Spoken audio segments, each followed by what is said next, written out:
Al-Fatihah.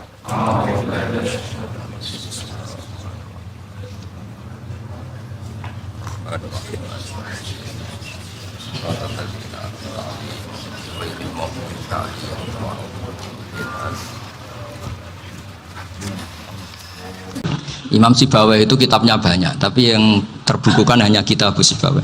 Karena beliau kalau sudah belajar lupa istri, hanya pas beliau di pasar, kitabnya dibakar semua sama istrinya, karena dianggap saingannya. Ternyata yang dicerai tidak kitabnya, malah istrinya. Itu Imam siapa? Sibawai. Tapi alhamdulillah kitab saya nggak terbakar, aman.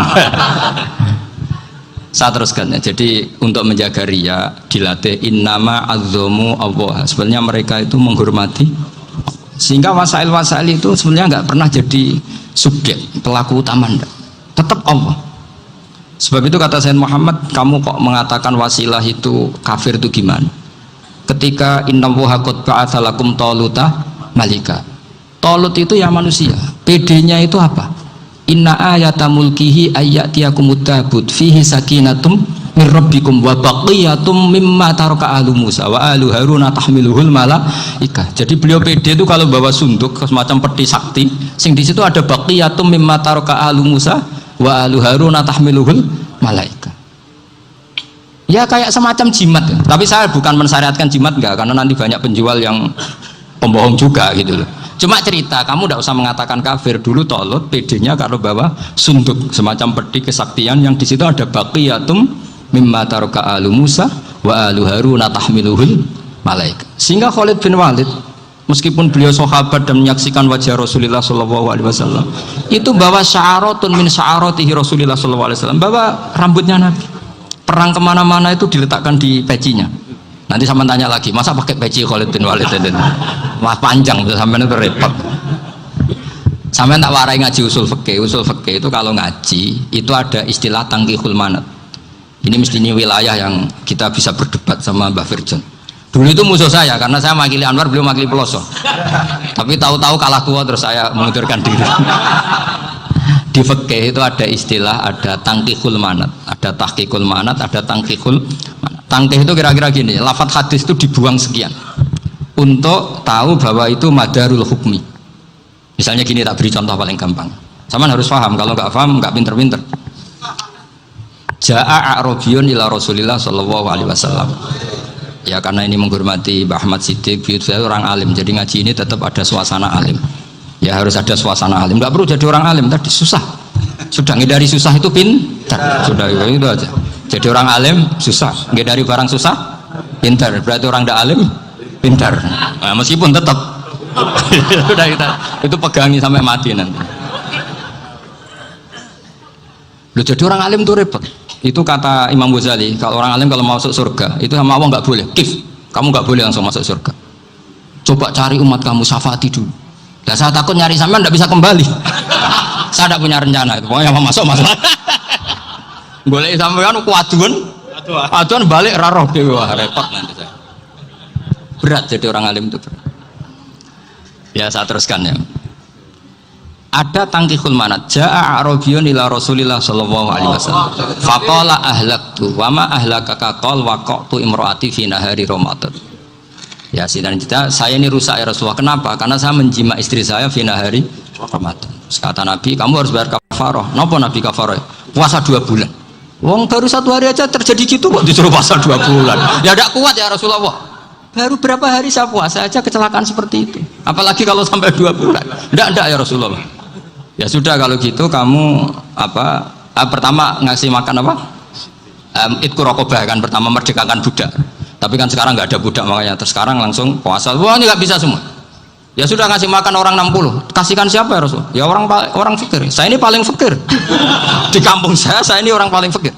Jadi mulai dulu orang fakir itu hubungan suami istri itu paling lancar mulai dulu. Makanya orang fakir itu anaknya banyak. Karena hiburannya hanya itu.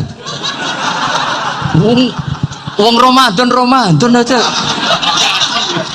Coba mau ke ATM nggak punya uang, mau antri di bank nggak punya, mau apa coba? Itu mulai dulu. Ini sanatnya mutasil. Wah, akhirnya sudah sanksinya kan tadi ya, itqu raqabah atau puasa 2 bulan berturut-turut atau ngasih makan 60 orang miskin. Lalu kata ahli usul fikih, kata Arabi dibuang, nggak menjadi catatan hukum. Orang kota pun kalau melakukan itu juga kena sanksi yang sama. Imro'atau juga dibuang. Andai kan itu dilakukan untuk amatnya juga ketentuannya sama. Nah sekarang perdebatan antara Imam Syafi'i dan Imam Malik begini. Sekarang pertanyaan gini, jima istri itu hukumnya boleh apa haram? Boleh kan? Lalu kalau ada orang tanpa udzur kemudian makan siang-siang, cara Imam Malik hukumnya sama, harus kena sanksi yang sama. Karena sama-sama hadku hurmati Ramadan bi ghairi udzrin syar'iyyin. Sama-sama merusak hukum Ramadan tanpa udzur syar'. Lo jima itu tidak zina. Kan hukumnya jaiz. Nah, sekarang makan hukumnya jaiz, harusnya juga kena ketentuan yang sama. Cara pikirannya Imam Malik. Nah, alhamdulillah Imam Syafi'i gak setuju. Wah, cara setuju repot. Bahkan orang-orang Syafi'i sudah punya khilah, kalau gitu minum dulu. Iya, biar kena. Iya, biar iftarnya pakai minum. Setelah minum baru jima kan. Ya. Ini sudah menyiapkan khilahnya. Ini khas Syafi'i ini, bongsong rekayasa hukum. Nanti bisa belajar jauh cara ngakali hukum. Makanya guyonan yang masyhur Gus Dur itu gitu.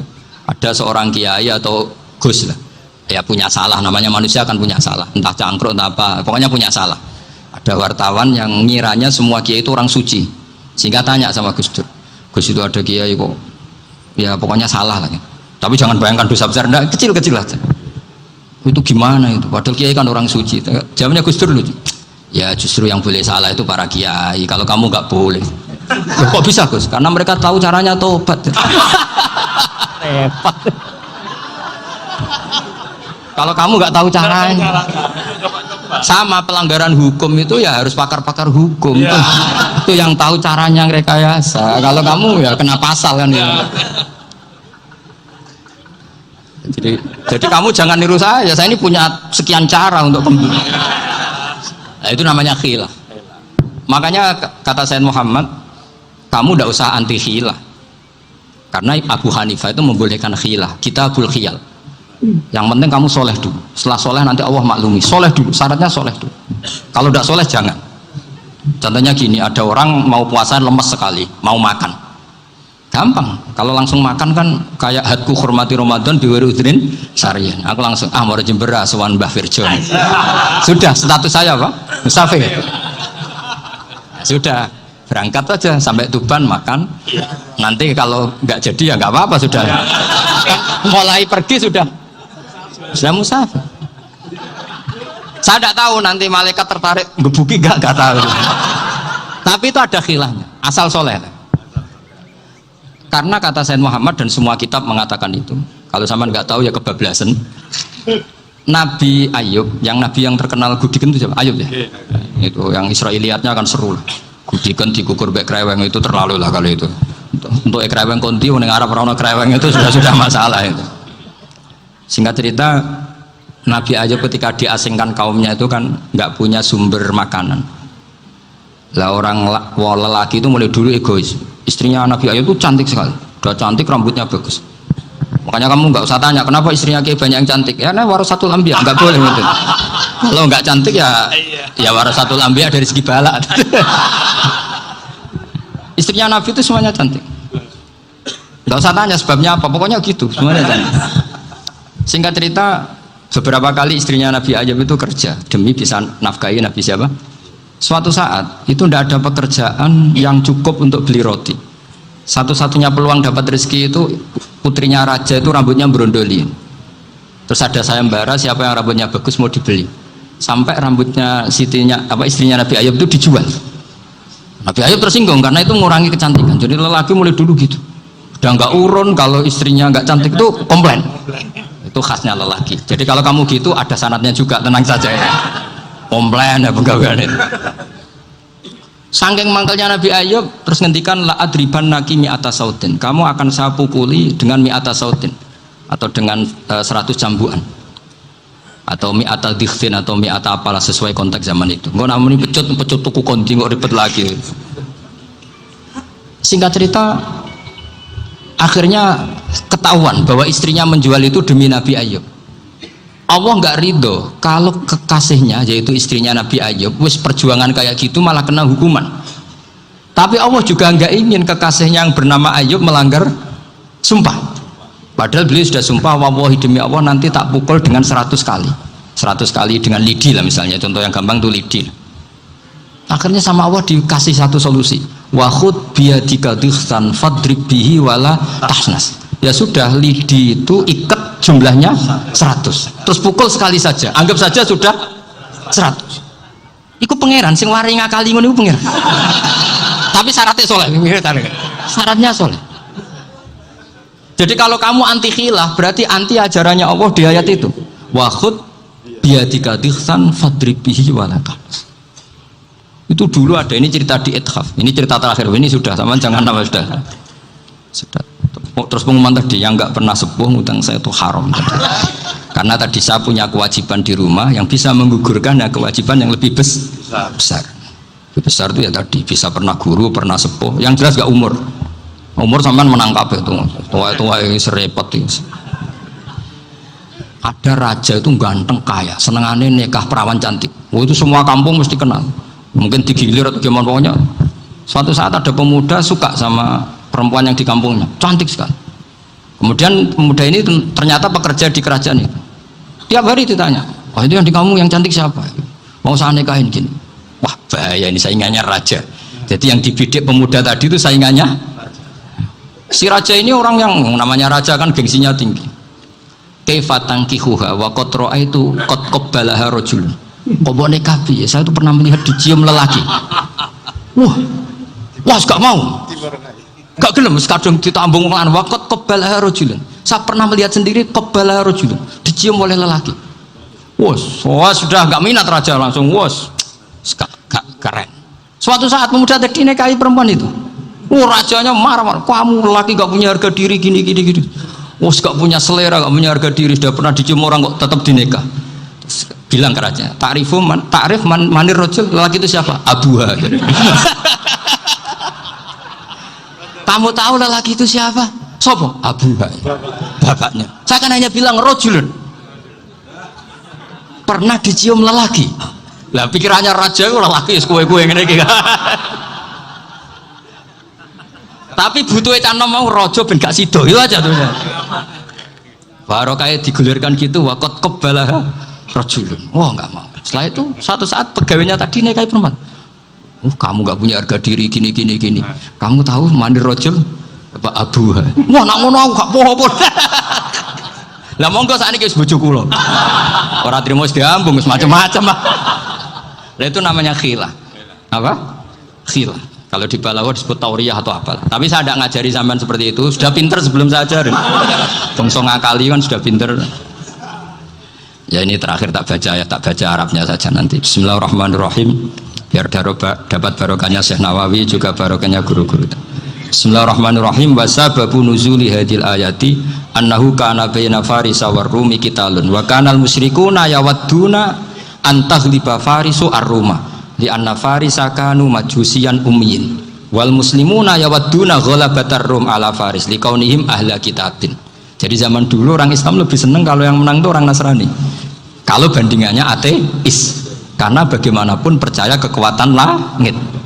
Sementara orang ateis sama sekali tidak percaya kekuatan. Apapun bedanya kita dengan Nasrani itu ada kesamaan, yaitu percaya adanya kekuatan langit. Sehingga ketika orang Romawi kalah itu orang Islam ikut susah. Paham ya? Makanya ini tak baca biar sampean nggak macam-macam pikirannya. Fab'atha Kisra saat terusnya. Ya pokoknya seperti itu. Akhirnya Rasulullah SAW berdoa lebih seneng yang menang itu Rom karena ahli kitab. Artinya apa? Kemenangan ahli kitab adalah kemenangan makhluk atau hamba Allah yang mentautkan kekuatan kita di bumi dengan kekuatan langit. Jadi yang dikatakan mukjizat itu seringnya kan dikasih definisi satu pertunjukan yang di luar kemampuan manusia. Sehingga tongkat Nabi Musa membelah laut merah disebut apa? Mukjizat. Ontanya Nabi Soleh keluar dari batu disebut apa? Terus lucunya disebut alasannya karena manusia tidak mampu. Memangnya manusia mampu bikin onta normal yang lewat indukan? Mampu enggak? Enggak. Artinya umatnya Rasulullah lebih sering melihat kekuatan Allah Subhanahu wa ta'ala kulla waqtin wa hinin, setiap saat, karena cara berpikir sudah dibenahi Al-Qur'anul Karim. Paham ya? Maka untuk jadi wali umatnya Nabi itu lebih mungkin karena melihat kedahsyatan Allah setiap saat. Tidak usah nunggu sesuatu yang super kayak apa? Kan filakil bahri, sebagaimana laut terbelah oleh tongkatnya Nabi siapa? Musa. Terus ketiga, kalau logika mukjizat gini itu terus menerus seperti yang dialami Nabi Musa, resikonya adalah umat selalu menuntut hal yang aneh-aneh dan melupakan hal yang pokok. Itu lebih bahaya lagi. Misalnya begini contoh gampang, kita ini hidup di bumi setelah sampean belajar ilmu falak atau astronomi atau belajar geologi, planet yang sebesar ini apa, semuanya itu sudah maha dahsyat. Gara-gara kita berpikir butuh kejadian yang aneh, ya gara-gara ingin kejadian yang aneh, mungkin lama-lama Anda ingin cari model hewan yang kepalanya itu di pantat, baru percaya kudrahnya Allah. Lama-lama kamu jadi dukun, seneng ular yang berkepala manusia, itu baru dasar. Nanti menjadi klinik. Makanya kritiknya ulama, mukjizat itu tidak perlu dituruti. Karena kalau dituruti itu bahaya bagi kelangsungan kenormalan kita. Makanya kata Abdul Hamid Khan, termasuk kitab yang saya kagumi, kata beliau begini, yang menjadikan orang kafir adalah dia nganggep kudrahnya Allah Ta'ala itu bergantung sesuatu yang dahsyat. Dia nggak sadar bahwa keseharian dalam hidupnya semuanya pertunjukan kudrahnya Allah Subhanahu wa ta'ala. Kayak tadi saya contohkan nyamuk tadi, inna woha la yastahi ayyadriba masalam ma, terusannya ba'udotan fama fokwa. Kayak apa susahnya bikin nyamuk, sudah kecil, punya alat kelamin, punya organ, punya urat, lalu dalam tubuhnya juga ada kuman, kumannya juga berorgan. Kebayang nggak Anda bikin seperti itu? Enggak. Dasar mana dengan tongkatnya Nabi Musa? Sama-sama berstatus kita tidak mampu sama sekali. Dasar mana? Sama kan? Nah, itu yang diinginkan Rasulullah Shallallahu Alaihi Wasallam, dan Al-Quran menggiring kita cara berpikir begitu terus. Sehingga Quran cukup menghentikan wa ma min dabbatin fil ardi wala ta'iri yatiru bi janahaihi illa umamun amsalukum. Sebetulnya burung yang setiap hari terbang, yang setiap hari lewat Anda, itu semuanya bukti kekuasaan Allah Subhanahu wa ta'ala. Tidak usah nunggu kejadian-kejadian super dahsyat. Terus keempat, korbannya para kiai, termasuk saya. Jadi nanti kalau saya tidak bisa haji terbang, wah tidak kiai, tidak bisa terbang, tidak bisa kayak Harry and Potter misalnya gitu, tidak bisa kayak Harry. Jadi nanti kiai juga dituntut gitu, bisa terbang kayak Aladin. Jadi nanti repot. Semua kebenaran agama bergantung pimpinannya ini punya kedahsyatan itu. Saya akan memberi penjelasan tentang apa? Mukjizatnya Al-Quran. Kenapa disebut mukjizat paling apa? Dahsyat. Ini saya bacakan tag pokoknya ya, supaya sampean tahu. Ini tabaruk sama Imam Bukhari ya. Redaksi yang diriwayatkan Imam Bukhari. Qala Nabi sallallahu alaihi wasallam. Ini ikut kitab Fadhailil Quran. Ma minal anbiya nabiyun illa u'tiya minal ayat ma misluhu amana alaihil bashar wa inna ma kana alladhi utituhu wahyan awhahu wa ilayya fa arju an akuna aktsarahum tabi'an yaumal qiyamah. Jadi semua nabi punya mukjizat, yang lewat mukjizat itu orang dipaksa iman karena dahsyat tadi. Saking dahsyatnya terus cocok tidak cocok itu percaya. Tapi kata Rasulullah, mukjizat saya itu berupa wahyu, yaitu Al-Quran. Dan saya berharap dengan mukjizat itu saya adalah nabi paling banyak pengaruhnya yaumal qiyamah. Maknanya paling banyak orang yang iman. Terus di sini dikomentari oleh syarahnya ya, oleh penyarahnya yaitu Ibnu Hajar Al Asqalani. Ya saya baca Arabnya saja. Sama harus pura-pura paham jadi keren. Jangan minta saya terjemah, nanti harus pura-pura paham. Bagus kok, mantas sabahabi komen bahwa minhum. Jadi bergaya orang kaya ya dikira apa? Kaya. Bergaya ulama ya dikira apa? Ulama. Nanti bergaya wali juga dikira wali. Saya baca ya, ini luar biasa menurut saya. Al makna annal mu'jizati al madiyata kanat khisyatan tusyahadu bil absor kana qoti soleh wa asa Musa wa mu'jizatul Qur'ani tusyahadu bil basirah. Jadi kayak tadi, kedahsyatan tongkat Musa itu karena apa? Laut kok bisa dibelah sebuah tongkat, itu aneh. Kalau maknanya aneh adalah di luar kemampuan manusia, nyamuk lebih aneh. Kayak apa susahnya bikin organ apa? Nyamuk yang sekecil itu. Artinya bedanya apa? Tongkatnya Nabi Musa dengan pertunjukan nyamuk yang sama-sama mengarah satu titik, yaitu mengakui absolutisme kudrahnya Allah Subhanahu. Sama ndak? Sama. Sehingga umatnya Rasulullah tidak perlu ditunggoni mukjizat simsalabim, cukup penalaran akal. Ini namanya basirah. Apa? Basirah. Ya jelas ya. Mohon sampean ra usah kepen roh tokate Nabi Musa tuh. Cekap melihat apa? Nyamuk. Ya sudah bagus, sudah maju, sudah keren. Ya jelas ya. Li'annal ladzi yushahadu bi ainir ra'si yang qaridu binkiradi musyahidihi walladzi yushahadu bi ainil aqli baqin yushahiduhu kullu man jaa ba'dal awali mustamirron. Sesuatu yang dipertontonkan lewat sesuatu yang fisik kayak tongkat Nabi Musa, itu yang percaya langsung tentu yang melihat. Setelah itu ada yang percaya, ada yang enggak. Bisa saja itu hoax, bisa saja macam-macam. Tentu yang nggak percaya tentu salah, ya kita sepakat, tapi tetap saja yang nggak menyaksikan itu bisa saja nggak percaya, paham ya? Tapi logika kedahsyatan nyamuk, siapapun yang punya nalar percaya. Artinya giringan Al-Quran untuk melihat mukjizat itu, kedahsyatan Allah bikin nyamuk itu abadi ila yaumil kiamah, dan siapapun yang waras akan ikrar dan tetap menyaksikan, karena insya Allah ada nyamuk terus ila yaumil kiamah. Itu kan teman tidur kita, Pak. Makanya kamu kompromi dengan nyamuk, sekali-kali jangan dicaplek, ini ayatnya Allah. Ya bila perlu dicium, dielus-elus itu. Karena saya yakin yang hadir di sini andekan melihat tongkatnya Nabi Musa kira-kira dilus-elus enggak? Kira-kira? Andekan loh, kamu punya kesempatan melihat tongkatnya Nabi Musa, gimana? Dilus-elus, dikai mori. Jika kembang 7 taman ya gitu. Tapi kenapa nyamuk tidak kamu begitukan? Toh sama-sama ini ayatnya Allah yang luar biasa. Makanya ini ngaji di sini saya ulang lagi, sama tidak perlu merasa punya hak adami sama saya, karena saya memang buyut saya kandung itu orang Damaran, namanya Mbah Hafsah. Hafsah itu binti Maksum bin Soleh bin Asnawi Sepuh. Jadi saya ini termasuk turunan beliau yang keluar dari Kudus di Rembang.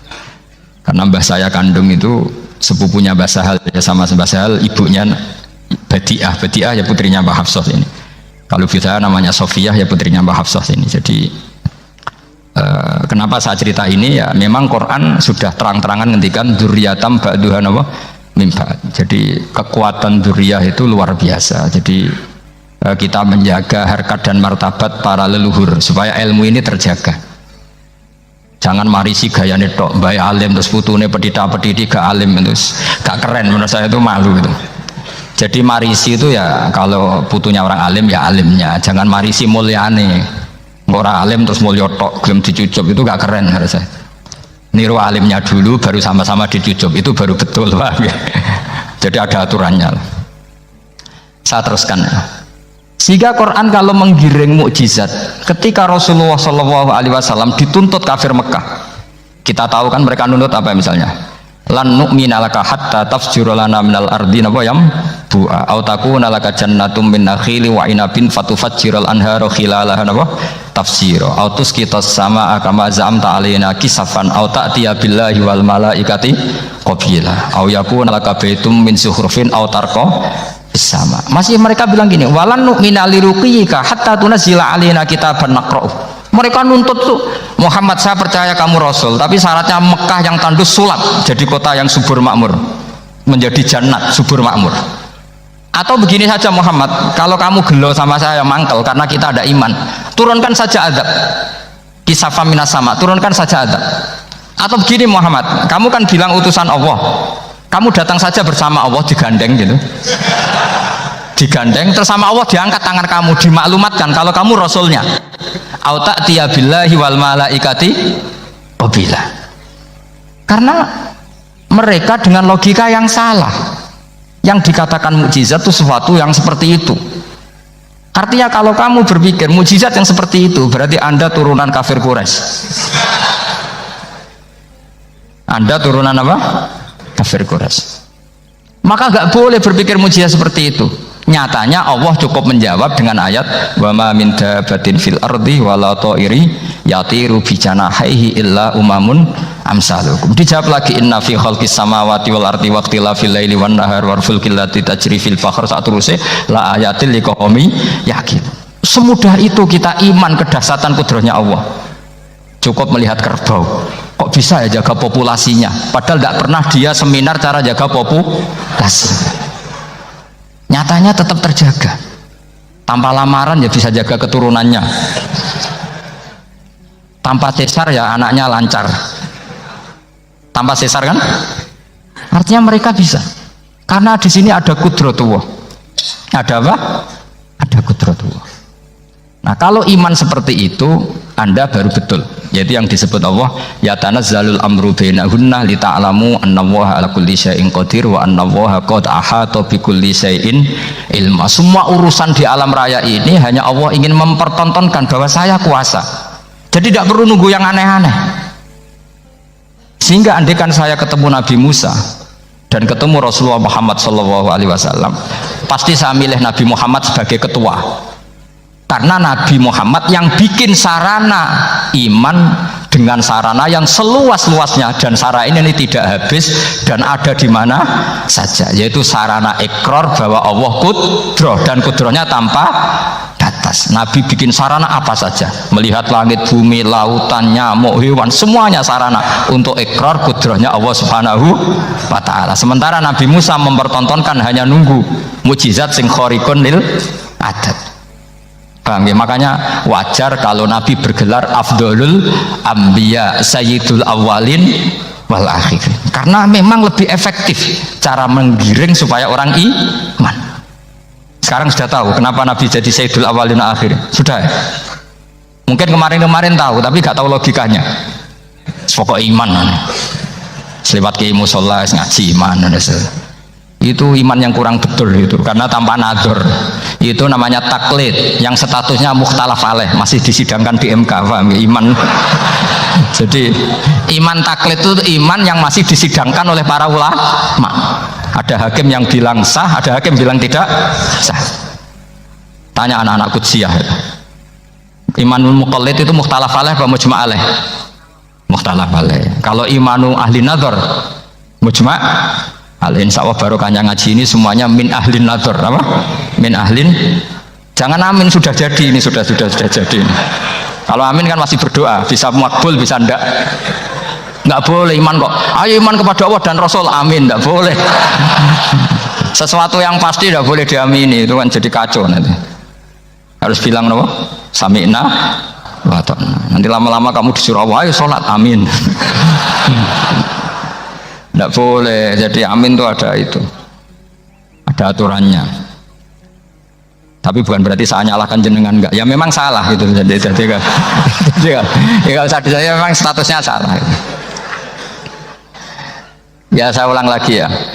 Berarti Rasulullah adalah Rasul yang sukses membuat sarana orang kembali ke Allah, mengakui kudrohnya Allah dengan sarana apa saja. Melihat rumput, melihat hewan, dan hewan itu ya apa saja.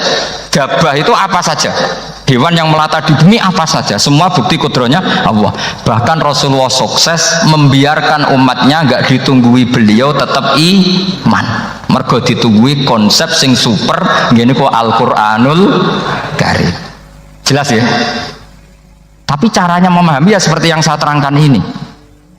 Ya saya baca lagi ya, yang jadi annal mu'jizati, pakai jamak muannas salim, annal mu'jizati al-madiyata, mukjizat-mukjizat yang sudah kelewat itu kanat khisiatan, bersifat fisik, tusyahadu bil absor, hanya bisa dilihat dengan mata kepala. Karena koti soleh wa aso Musa wa mu'jizatul Qur'ani tusyahadu bil basirah. Sementara mukjizatnya Quran disaksikan dengan mata hati, dan setiap orang punya mata hati. Fayakunu man yattabi'uhu li ajliha aksar li anna alladhi yusyahadu bi ainir ra'si yang qoridu binqiradi musyahidihi walladhi yusyahadu bi ainil aqli baqin yusyahiduhu kullu man ja'a ba'dal awal mustamirron. Sesuatu yang dilihat dengan mata kepala, setelah para saksi ini meninggal, maka setelahnya mencari-cari, bisa percaya bisa enggak. Tapi mukjizat yang disaksikan mata hati, siapapun percaya dan sampai ila yaumil kiamat. Dan tentu Quran lebih unggul dalam hal ini, dan insya Allah kita semua adalah ahli Quran, yaitu harus punya kesimpulan falam mata bayyana lahu qala a'lamu annallaha ala kulli syai'in qadir. Sebagian ayat walita alamu annallaha ala kulli syai'in qadir wa annallaha qad ahata bi kulli syai'in ilma. Itu kenapa mukjizatnya Quran dasar. Itu yang gampang-gampang ya, melihat nyamuk, unta, kerbau itu yang gampang. Anda tak naikkan kelas sedikit menjadi agak ilmiah. Misalnya begini, kamu ahli falak. Misalnya kamu ahli falak. Misalnya kayak Batu Rehan ya. Itu pasti tahu kalau matahari dan rembulan dibikin Allah itu asyamsu wal qamaru bi husban. Bahwa matahari dan rembulan dibikin ini untuk hisab. Walladzi ja'ala syamsa diya'a wal qamara nuran wa qaddarahu manazila li ta'lamu 'adada sinina wal hisab. Sehingga ketika ternyata betul samsiah bisa dihitung menjadi tahun samsiah, yang oleh bahasa milenial disebut Masihiyah. Sayyidina Umar agak tersinggung. Sebetulnya yang namanya hisab itu tidak ada hubungannya dengan Masehi dan Hijriyah, itu nggak ada. Semua berdasar matahari atau apa? Rembulan. Lah sialnya yang samsiah ini oleh bahasa internasional disebut apa? Masihiyah. Makanya Sayyidina Umar marah terus bilang ya sudah kalau gitu Qamariyah bikin apa? Hijriyah. Jadi itu sebenarnya nama politik. Sebetulnya kalau objektif yang jadi ukuran ya samsiah sama Qamariyah. Berhubung ini sudah diambil tetangga partai sebelah, akhirnya ya kira-kira gitu loh. Jadi kira-kira seperti itu. Akhirnya kita namanya apa? Hijriyah, apa samsiah sama apa? Hijriyah. Sebetulnya yang asli ya samsiah, Qamariyah. Tapi nggak apa-apa lah. Dunia itu pasti ada politiknya. Lah yang repot orang-orang fanatik hukum pakai bahasa nasional, itu repot. Jadi misalnya kematian Yesus Kristus itu mesti Batu Rehan kan nggak percaya, akhirnya ditambahi kematian Sibeh. Karena kalau bilang iya kan percaya, makanya ditambahi apa? Sibeh. Karena menurut orang Islam berkeyakinan Nabi Isa itu nggak terbunuh, maka ditambahi apa? Sibeh. Saya dulu pernah usul, karena beliau itu kalau manggil bahasa itu bude, jadi saya pernah sowan usul, buat ditulis gini saja, Mbah, kematian Yesus dalam kurung katanya. Tapi mungkin terlalu vulgar ya, jadi akhirnya dibikin apa? Sibeh ya. Di kalender Kudus kan apa? Sibeh ya, ditambahi Sibeh. Ya nggak apa-apa lah, yang penting keyakinannya masih benar gitu, jadi masih benar. Kalau usulan saya terlalu ekstrim, kasih apa? Ya karena memang begitu kan, kita berkeyakinan Nabi Isa itu gak terbunuh. Wa ma qataluhu wa ma sholabuhu walakin syubbihalahu. Jadi ini saya teruskan, ini paling masih seperempat jam ini. Kalau kelamaan sampai dolim itu ganggu kiai lama-lama gitu. Saya tadi sudah bilang sama panitia, orang Indonesia itu gak sopan. Kalau suka kiai itu didatangkan, itu agak masalah sebetulnya. Dalam etika itu masalah. Kalau seneng kiai ya sowan ngaji, jangan sowan di dalam, itu ganggu ya, sowan ngaji saja. Dulu Imam Malik itu anaknya raja itu, Imam Malik itu seangkatan dengan Harun Ar-Rasyid. Makanya jangan berharap kalau saya gampang diundang. Bukan karena saya sombong, memang etikanya seperti itu. Jadi Imam Malik diminta datang ke istana untuk ngajar anak-anaknya Harun apa? Ar-Rasyid. Masyhur Imam Malik tersinggung terus kata bang, al ilmu yu'ta la ya'ti. Ilmu itu disowani bukan sowan. Akhirnya Harun Ar-Rasyid minta anak-anaknya datang ngaji ke Imam Malik. Itu anak presiden. Imam Malik berani, al ilmu yu'ta la ya'ti. Tapi kalian beruntung karena saya hormat sama mbah-mbah saya di sini. Wong makom buyut saya itu ya berarti apa ya? Selatannya makamnya saya Ja'far Shadiq itu di situ kan ada makamnya Mbah Soleh, Mbah Maksum, itu mbah saya. Nah, makanya dulu saya ngaji di sini lama di Damaran itu. Maksudnya lama itu ya mungkin setahun. Karena saya memang mulai kecil di Sarang, sampai sekarang saya masih ngajar di Sarang. Tapi dulu cukup ya, karena saya kesini sudah hafal Quran, jadi hanya setor setiap hari satu juz, jadi cepet lah. Saya tidak punya masalah ingatan, alhamdulillah, jadi cepet hafal. Saya terangkan lagi ya, ini penting ya, masalah mukjizatnya Quran. Selama ini orang tuh mau bilang kok mukjizatnya Quran itu dahsyat, tapi nggak bisa menerangkan, itu masalah. Makanya kita harus bisa menerangkan mukjizatnya Al-Quran dahsyat itu apanya. Yaitu tadi, tongkatnya Nabi Musa hanya disaksikan oleh orang yang di era itu.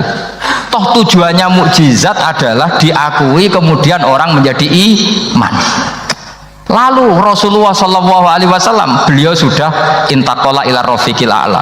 Tapi konsepnya Quran menjadikan orang yang nggak ditunggui beliau tetap iman ila yaumil kiamah. Itu yang maksud fa'arju an akuna aktsarahum tabi'an yaumal kiamah. Mukjizat saya itu cukup Quran kata Nabi, dan dengan mukjizat itu orang akan iman ila yaumil kiamah. Caranya seperti ini.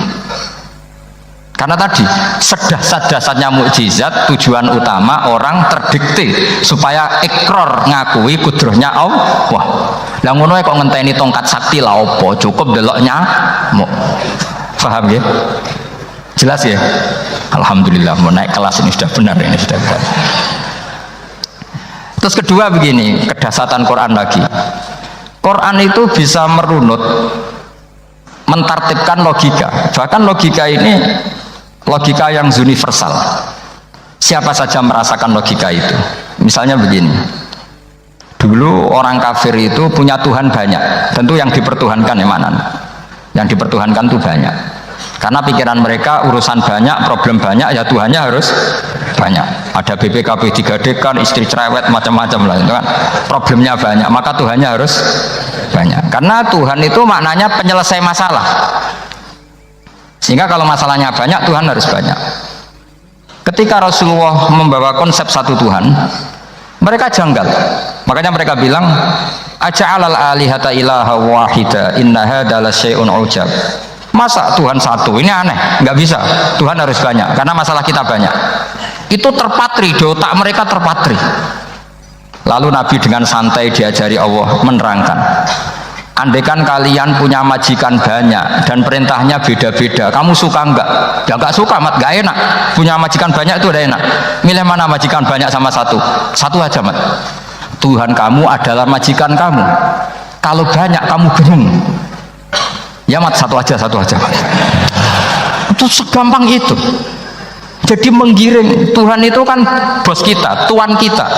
Kalau banyak berarti yang memerintah kita banyak, dan bisa konflik bos-bos kita ini karena berebut anak buah tadi.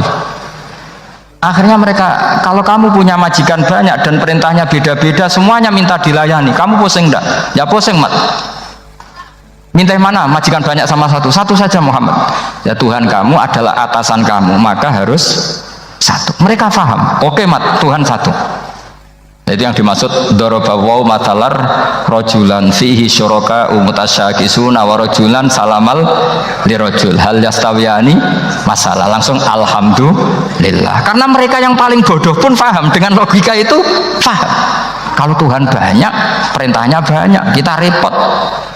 Maka Allah bikin satu masalah, yaitu rojulan fihi syuraka umutasyakisuna wa rojulan salamal lirojul. Satu lelaki, satu bos, satu perintah. Kayak apa mudahnya Allah. Kemudian mereka tetap menuhankan Lata, Hubal, dan Uzza karena mereka dipertuhankan. Sebenarnya nggak pernah Tuhan, tapi dipertuhankan. Allah memberi contoh tuh sederhana sekali. Wa daraballahu mathalan rajulaini ahaduhuma abkam la yaqdiru ala syai'in wa huwa kallun ala maulah aina ma yuwajjihu la ya'ti bi khair hal yastawi huwa may ya'muru bil adl. Kata Rasulullah, Lata itu menurut kamu apa? Ya Tuhan kami. Muhammad, Hubal ya Tuhan kami, Uzal ya Tuhan kami. Lalu kalau mereka kotor ya saya mandikan, kalau hidungnya coplok ya saya tata. Terus kata Rasulullah begini, kamu mau nggak punya budak atau pembantu yang buta, tuli, bisu? Kamu mau nggak punya pembantu loh ya, pembantu itu budak zaman dulu. Kamu mau nggak punya pembantu yang buta, yang tuli, yang bisu? Wah gak doyan mat, gak apa pembantu ngono. Yang pembantu saja kamu tidak mau yang gitu, kok malah punya bos begitu? Orang yang tuli, yang bisu, yang kopok, jadi pembantu saja nggak layak, kok malah jadi pangeran. Paham ya? Arca dan berhala itu kan nggak bisa apa-apa. Kamu mau gaji ngasih THR pembantu yang kopok, bisu, picek? Mau? Wong jadi pembantu saja nggak sah, kok mau jadi apa? Tuhan atau jadi majikan? Jadi Allah bikin contoh gampang sekali. Wador bahwa masalah rojulain ahaduma abkam layak kediru ala sein, nggak bisa apa saja. Bahwa kalun amala maulah anane ngrepoti tok. Nama yuwajjihu layati bi khair. Mudah sekali. Akhirnya mereka berbondong-bondong iman karena logikanya ditata oleh logika Al-Qur'an. Makanya agama ini sebenarnya nggak pernah datang dengan kekerasan, itu tidak pernah. Bil hujjah, dengan argumentasi, itu disebut qul falillahil hujjatul balighah. Nah sekarang orang rapati soal argumentasi, senengane neror. Nah, itu rapati ngaji. Sebenarnya agama ini mudah. Ad-dinu yusrun, agama ini mudah, logikanya gampang. Untuk tidak menuhankan Yesus atau Isa, Quran juga datang dengan penjelasan yang nggak jelimet, yang gampang saja. Kata Allah, mal masihu ibnu maryam illa rasul qad khalas min qablihir rusul wa ummuhu siddiqah kana yakulanit. Kok arani pangeran piye? Nek mangan ya lesu. Kamu kebayang nggak misalnya punya Tuhan terus mbok gratisi pas marung, terus kamu bangga, alhamdulillah tadi Mbah habis ngratisi Tuhan, tadi kelihatannya kelaparan tak gratisi, senangnya bukan main. Kamu mau punya Tuhan yang seperti itu? Mau? Nggak mau kan? Allah menjelaskan karena ya kulanit kuduyan sego, artinya nak orang mangan yo lemes. Pas kamu minta ternyata Tuhannya baru lemes.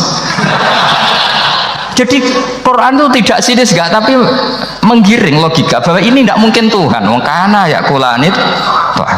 Gampang kan? Itu gampang sekali. Logika Quran itu gampang sekali. Dan masalahnya kita sekarang tidak mengkaji Quran yang sisi ini. Ya termasuk kritik kita ya, tapi ya sudahlah, ini dunia ya macam-macam. Ono sing aramno lomba, ono sing mendukung lomba, macam-macam. Saya tidak dalam posisi mendukung dan menolak. Saya 0-0, jadi tidak ke kanan tidak ke kiri dalam konteks tadi, karena ya sudahlah, itu sudah takdir, semuanya takdir. Ada yang setuju ke lomba, ada yang mengharamkan apa lomba. Tapi sebetulnya kalau kita berpikir Quran diturunkan ya untuk yang saya terangkan ini, menjaga logika agama al-hujjah al-balighah ila yaumil kiamah. Karena kita tidak perlu tongkat lagi Nabi Musa, nggak perlu ontanya Nabi Soleh, cukup dikawal aturan-aturan iman yang cukup mudah dan kita temukan di mana saja ayat-ayat itu, yaitu wa ma min dabatin fil ardi wala ta'iri yatiru bi janahihi illa umamun amsalukum, atau inna fi khalqis samawati wal ardi, dan seterusnya. Nah, cara berpikir gimana Gus? Gampang tadi. Kalau tongkat Nabi Musa membelah laut adalah hal yang kita tidak mampu, memangnya kita mampu bikin langit bumi? Tidak mampu kan? Berarti ini sudah cukup menjadi ayat kekuasaannya Allah. Jelas kan? Maka mukjizat Quran ini mengawal umatnya Rasulullah SAW ila yaumil kiamat dengan logika seperti itu. Saya ulang lagi, dengan logika seperti itu. Maka ulama nggak boleh berhenti seperti saya ngomong terus seperti ini. Makanya ngendikane Allah, lam yakunil ladzina kafaru min ahlil kitabi wal musyrikina munfakkina hatta ta'tiyahumul bayyinah. Bayyinah itu apa? Rasulun minallah yatslu suhufam mutahharah. Orang kafir semuanya kata Allah, baik berkategori kafir musyrik maupun kafir ahli kitab, itu tidak akan tercerabut dari akar kesalahan mereka, dari cara berpikir mereka, hatta ta'tiyahumul bayyinah, sehingga datang satu kejelasan yang jelas welo-welo. Itu apa? Rasulun minallah yatslu suhufam mutahhar, yaitu rasulnya Allah yang membaca sahifah-sahifah suci, manane Al-Qur'an. Untuk menafikan ketuhanan berhala, ketuhanan Yesus kita cukup dengan konsep Quran. Kayak tadi kana ya kulanit, termasuk untuk menafikan Tuhan balita, paham ya? Tuhan apa? Fir'aun. Ini contoh terakhir. Sampai siap-siap saja selesai. Karena saya memang mau selesai ini, bukan guyon, memang mau selesai. Karena menurut saya mukjizatnya Quran itu jelas. Jadi diterangkan seperempat jam ya jelas, 10 menit ya jelas. Kalau kamu butuh lama, berarti kamu menyaksikan kejelasan Al-Quran. Dan itu kriminal besar. Ya. Kalau nggak boleh dibahasakan murtad besar, ya kriminal apa besar. Nggak guyon, betul itu. Saya tadi mau nyontohkan apa tadi? Tuhan balita ya. Fir'aun itu berdebat sama Nabi Musa. Singkat debat begini, kalau nggak salah di J19, kalau nggak salah di surat Syu'ara, dicari sendirilah. Pertama ditanya gini, Musa kamu kesini ada apa? Ya bawa konsep Tuhan, yang jelas itu tidak kamu ya. Lalu Tuhan kamu siapa? Rabbus samawati wal ardi, yang menuhani langit dan bumi. Si Fir'aun masih berkelit. Begini, soal yang di bumi, saya jalan-jalan kemana-mana, setahu saya yang jadi Tuhan saya. Ma'alim tulakum min ilahin apa? Ghairi, di mana-mana yang dituhankan saya. Soal kemungkinan di langit begini, tunggu saya. Terus di Haman dipanggil, ya Haman ibnili sorqal ali abluhul asbab as-samawati fa'attali'a ila ilahi Musa. Haman, bikinkan saya piramida yang tinggi. Saya mau lihat Tuhannya Musa, apa betul ada? Padahal andikan terjadi piramida kan Tuhan pun nggak bisa dilihat. Mau sampean yang wali saja tidak bisa melihat. Wali tadi yang sing disakeni Allah tadi itu aja nggak bisa melihat. Apalagi Fir'aun. Akhirnya Nabi Musa sadar bahwa logika itu tidak masuk ke Fir'aun, nggak masuk. Padahal ada pengawalnya banyak. Dan karena semua Nabi fatona itu ibarat mobil ganti gigi, ganti argumentasi. Gini saja, yang menuhani leluhur kamu, mbah-mbah kamu. Wah itu sontak kaget Fir'aun. Pengawalnya ya kaget. Oh iya ya, kalau Fir'aun ini Tuhan, babanya tanpa Tuhan. Kan Tuhannya datang terlambat. Berarti babanya dulu itu tanpa Tuhan, karena ini ada Tuhan balita tadi itu. Akhirnya hampir separuh, mungkin hampir semua pengawalnya Fir'aun itu iman semua. Meskipun yaktumu imana, ini yang diceritakan Quran, wa qala rajulun mu'minun min ali fir'auna yaktumu imana. Karena runtuh, semua logika Fir'aun sebagai Tuhan itu runtuh. Hanya dengan logika, kalau kamu Tuhan, lalu babah kamu Tuhannya siapa? Fir'aun mangkel. Wah bahaya logika Musa, tangkap Musa, gak debat lagi. Kayak apa mudahnya logika Quran untuk menafikan ketidaktuhanan Fir'aun. Yaitu mengatakan Rabbukum wa Rabbu abaikumul awwalin. Karena dikatakan Tuhan langit, Fir'aun masih berkelit. Nanti dulu, saya mau bikin piramida. Mau saya lihat ada enggak Tuhan kamu. Nabi Musa langsung genti gigi yang nuhani mbah-mbah kamu. Orang kan masih mikir, ini kalau Tuhan betul, lalu orang-orang dulu Tuhannya siapa? Kan Tuhannya datang terlambat. Nah itu lagi-lagi. Dan kita baca Quran itu ila yaumil kiamah. Makanya tidak ada umatnya Rasulullah SAW kemudian imannya itu ada syak, nggak ada sama sekali. Karena dzalikal kitabu la raiba fihi mir rabbil alamin. Ya, mohon cekap ya. Mumpun gampang dong. Masalah sama kalau masalah. Jadi karena kebenaran Quran itu adhar wa adhar, sangat jelas. Sehingga nggak perlu butuh orasinya saya. Sebenarnya nggak perlu.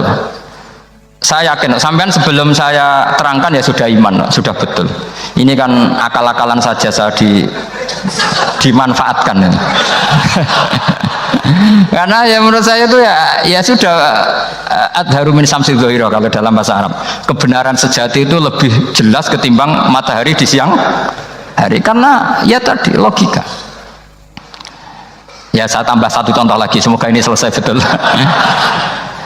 Kemudian Quran misalnya gini, sampai tak bedain, kamu bisa melihat itu karena apa? Ini misalnya apa? Kertas yang saya bawa ini kan kuning, kamu bisa melihat itu karena apa? Mata kan? Nah itu masalah. Karena melihat kamu dengan mata, sekali ini tak tutupi, kamu tidak tahu. Atau kamu jauh menjadi tidak tahu. Karena mata bisa terhalangi oleh jauh atau tertutupi. Saya berkali-kali matur, barokahnya usul fikih adalah kita belajar dulu. Saya pernah musyawarah sama Gus Yobur tentang usul fikih. Usul fikih itu ada makalah, mubah itu tidak ada. Sebagian ulama berpendapat mubah itu tidak ada. Karena setiap mubah saat itu Anda pasti meninggalkan keharaman. Itsma min mubahin ila wa yatahaqqaqu bihi tarku haramimma. Tidak ada kemubahan kecuali saat itu kamu meninggalkan keharaman. Anda tidur, berarti Anda taroktal maksiyah. Anda tidur berarti Anda meninggalkan maksiat. Enggak nyolong, enggak dugem, enggak zina, enggak maling, enggak ngerasani orang. Jadi tidur itu anggap saja, ya Rob, ya Allah saya mau tidur. Tidur itu ibaratun antarkil ma'asi. Jadi malaikat roket pate kandani iki ras sekedar turu, ya kowe kudu ngerti iki apa ninggal maksiat. Hitung mulai saiki. Bismika Allahumma ya bismika. Amun ayo roket pate hitung. Anggap ini kiat meninggalkan maksiat. Terus turun 6 jam, berarti tidak maksiat 6 jam. Dulu saya di pondok itu sering dinasehati sama temen, Gus nak soleh aja temen-temen, mari ini swarga warbah mun gak enak sungkan. Jadi soleh pas-pasan sehingga ya tetap masuk surga tapi aja warbah mun, mari nopo sungkan. Kamu tahu kan di surga pekerjaan kamu apa? Ngeloni widadari kan? Itu kalau ketemu guru mesti apa? Sungkan. Jadi cukup di bawahnya, nanti kapan-kapan sowan tiap malam Jumat apa? Sowan. Kamu kebayang nggak sekamar dengan Mbah Mun kalau di hotel? Raisoba, ternyata dia milih. Begini yang serius ini yang saya sampaikan, ini kan 1 jam, saya diskon 20 menit. Jadi karena kalau dia memaksakan berarti itu nggak sopan sama kiai. Jadi begini, tadi bicara tentang sanad.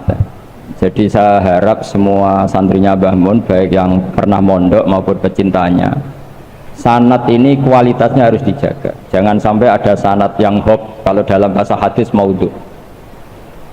Kenapa demikian? Karena orang membayangkan yang tidak kita menangi, misalnya kita membayangkan Imam Ghazali atau Imam Haromen atau sampai sahabat, akhirnya sampai Rasulullah Shallallahu Alaihi Wasallam, itu tidak melihat.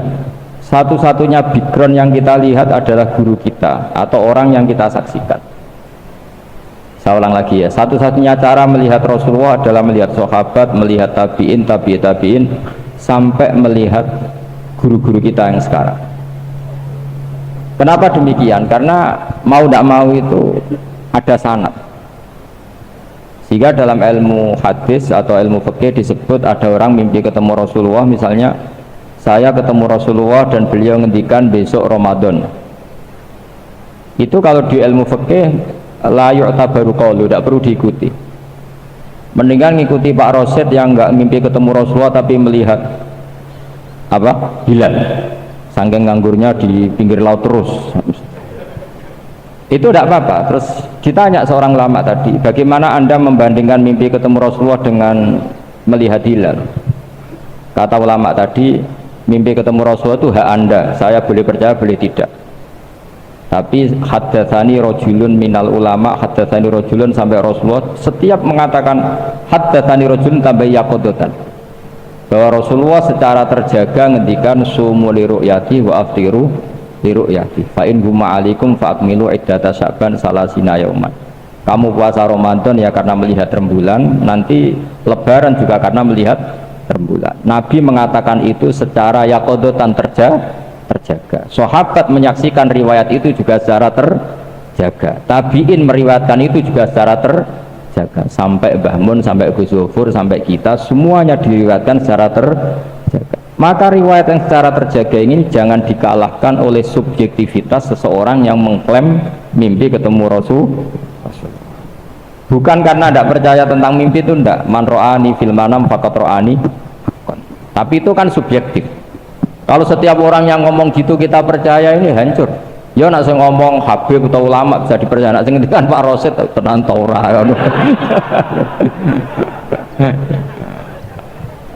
Jadi ini supaya sanad ini terjaga.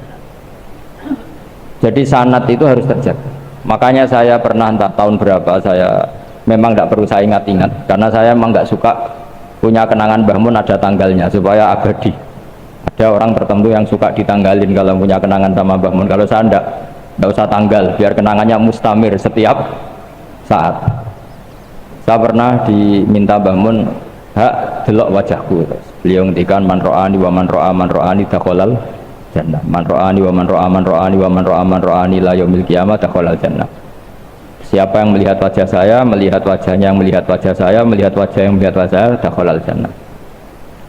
Kenapa itu menjadi penting? Karena figur manusia. Saya masih ingat ketika ngaji ilmu kalam sama Mbah Mun, juga sama Gus Yofur di kelas di MGS.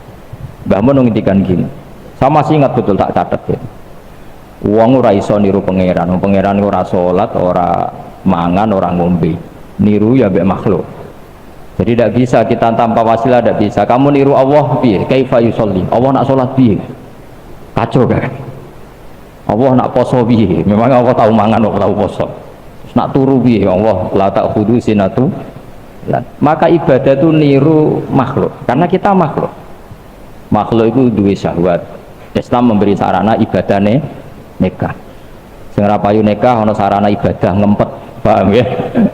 Niku maksudnya ora usah nguntal kapur barus ngempet. Sing sugih ibadahe sedekah. Sing ora sugih ibadahe dadi mustahik sing ridho. Macam-macam. Itu hanya bisa niru makhluk sama makhluk. Sebab itu ketika saya masih ingat betul Mbah Mun ngendikan ihdinas siratal mustaqim, tunjukkan kami ke jalan yang benar. Itu Allah tidak ngendikan siroti, yaitu jalan saya ndak, tapi siratal ladzina an'amta alaihim, jalannya orang yang telah engkau beri nikmat. Ada kata an'amta, yang telah engkau beri nikmat. Jadi Allah memaklumatkan ke semua hambanya, niru itu niru hamba yang sudah diberi nikmat. Karena kita hanya bisa niru misalnya Rasulullah, cara sholat beliau kayak apa, cara sujud beliau kayak apa, cara makan beliau kayak apa, cara nikah beliau kayak apa, bahkan cara masuk rumah, keluar rumah, doa pergi, termasuk doa nyaur utang. Padahal Rasulullah buat nate diutang teman-teman, dia nate gue lucu-lucunan mawon. Ini kemauan buatan tenanan gini, gue masyur kan beliau menggadekan baju rompinya ke orang apa Yahudi, tapi ada jaminannya. Itu terus ditiru umatnya, do gadekno BPKB dan sertifikat. Itu tidak tahu saya itu. Padahal Rasulullah itu melakukan itu untuk hal yang darurat, tapi umatnya kayaknya ada darurat, sudah watak.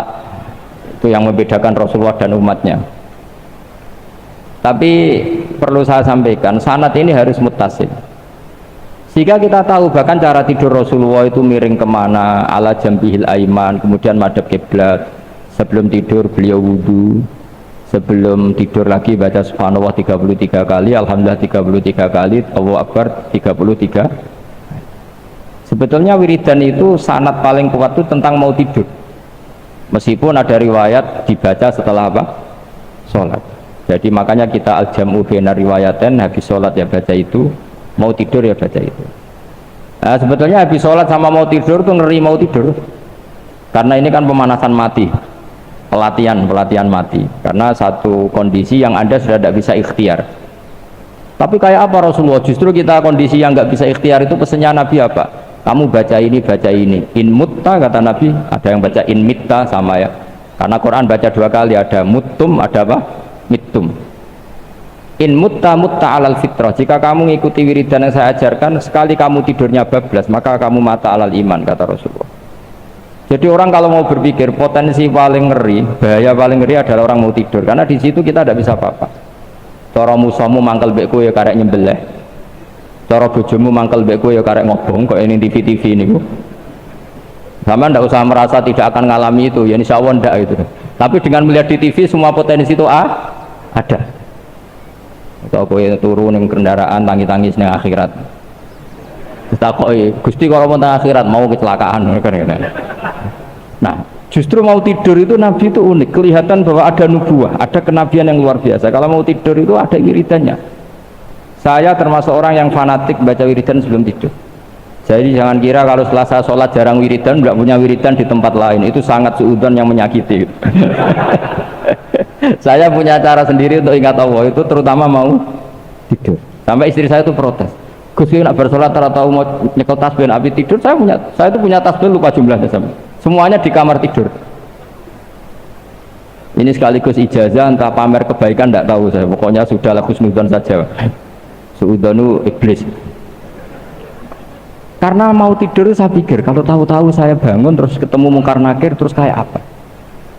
Sehingga Rasulullah itu ngajari kita luar biasa, bismika wadu'tu jambi wa bismika arfa'u. Kalau mau tidur doa populernya bismika Allahumma ahya bismika amut. Hafalnya gitu dok, saya hafal banyak.